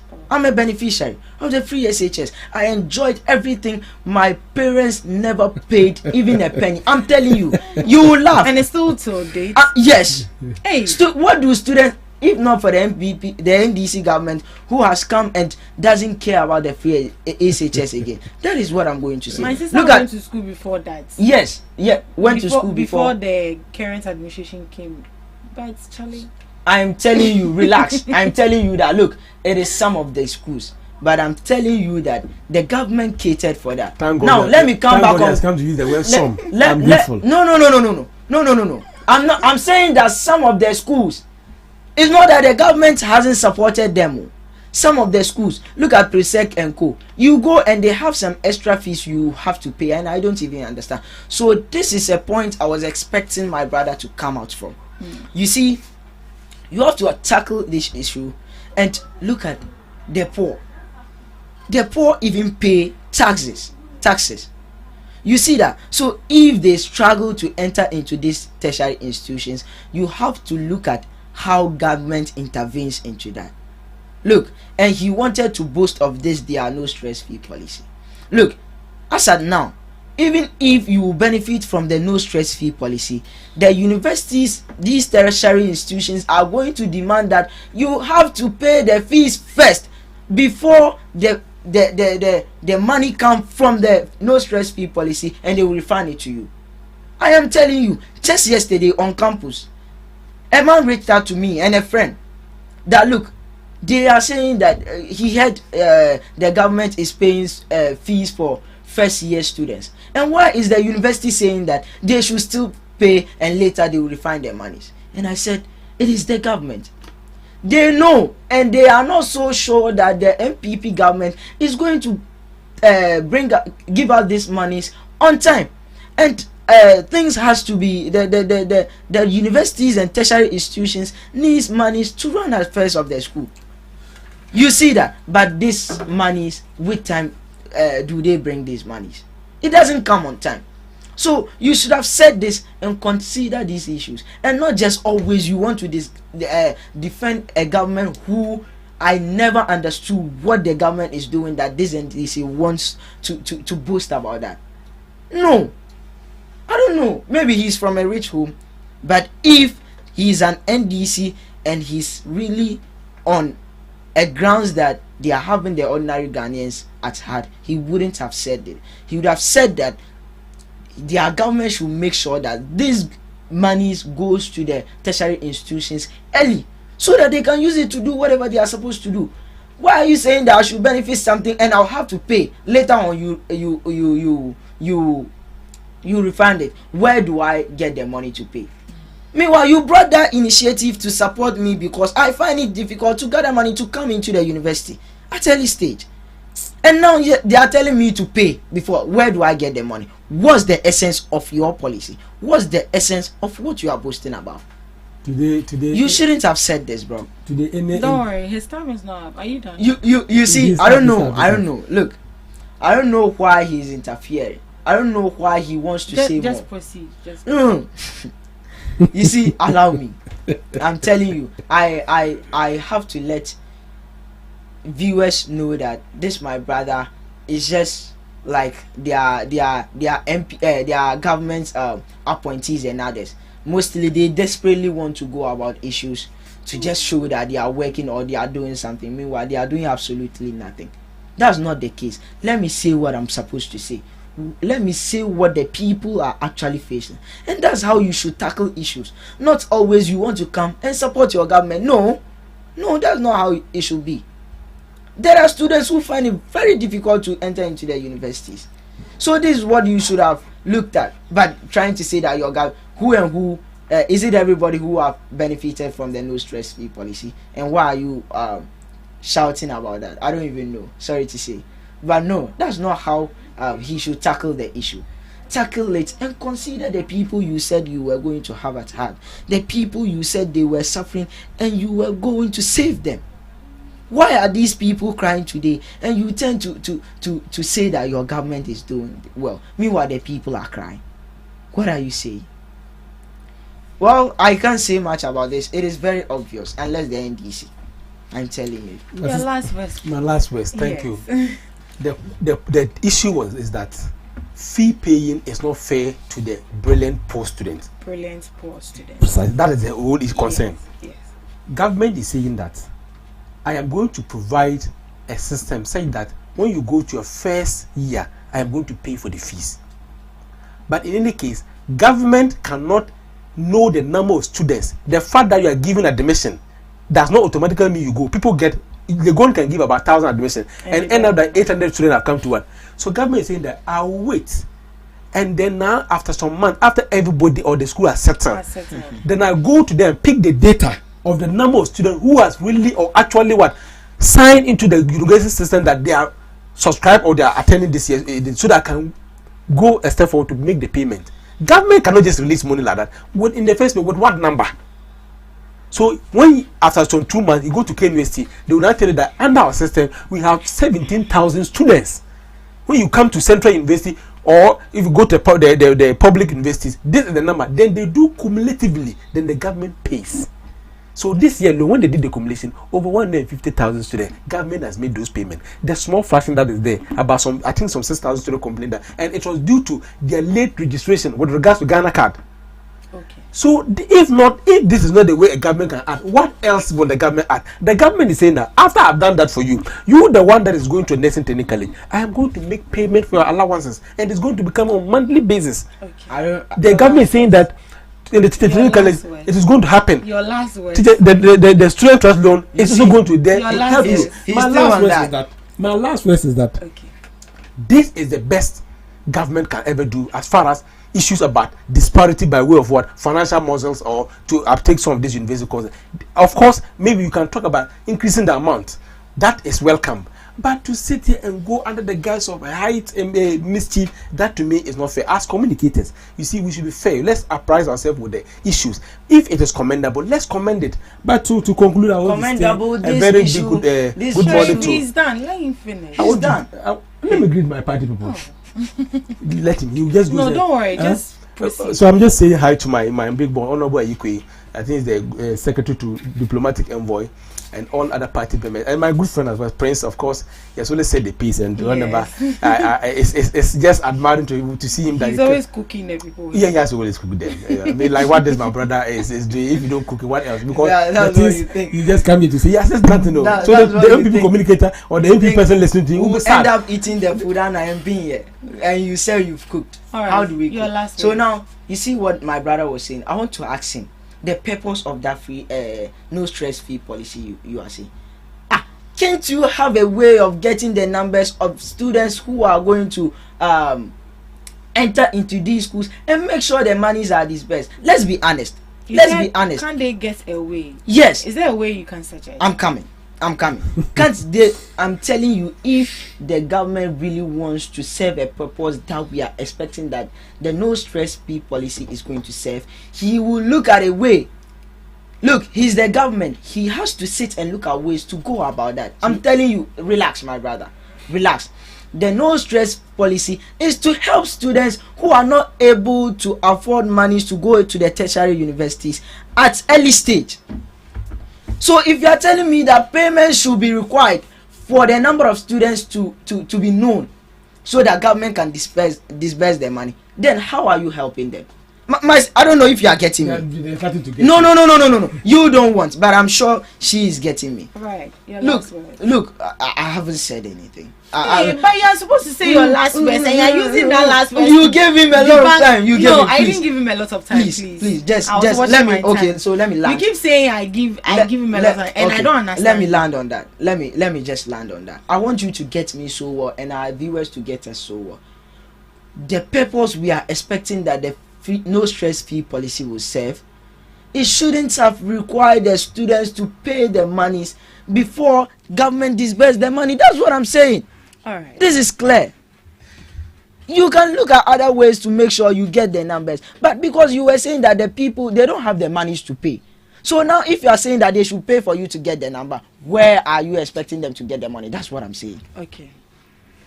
Well, I want to greet everyone in here, and always I say that I don't know, and I'll say it again. I don't know why my brother here at the end of this session thinks he has cooked, and I don't know. I'm sure if we take a spoon of the food, you won't say and being here. Well, that's not how we cook someone. Well, now I want to greet our viewers out there and everyone who is making this possible. Ghana Talks Radio. I said my boss, who has always tried giving me this opportunity, Honorable Acholo Baki, the incoming Director of Communications in the Savannah region. And also, I want to greet my MP, a lovely MP, Honorable Habib Idrisu, who is doing so well with physical impact. I pray that Ghanaians will start to prioritize physical impact on constituents than verbal intelligence in parliament. I think that's what will help us most in our constituencies, because what the man is doing out there is so good that I don't know how that can be commended. He's doing so well for the people of Tolong, and we appreciate him so much, and I'll urge the people of Tolong to keep giving out their terms to Honorable Habib Idrisu to keep on developing Tolong constituency. Tolong constituency will forever remain developed. Thank you so much. I greet my mom, Haji Azaratu, and everyone. Somebody said that the difficult thing to do next to defend NPP. I think my brother has really demonstrated that. It's not difficult for us. All right. Thank you so much for joining us on the second segment of the Ghana Talks Breakfast Show. And thank you to our lovely audience for doing the listening. And thank you to our guests for your intelligent opinion and informed perspectives you shared to the topic. Thank you so much. We'll meet same time tomorrow. Do have a lovely day.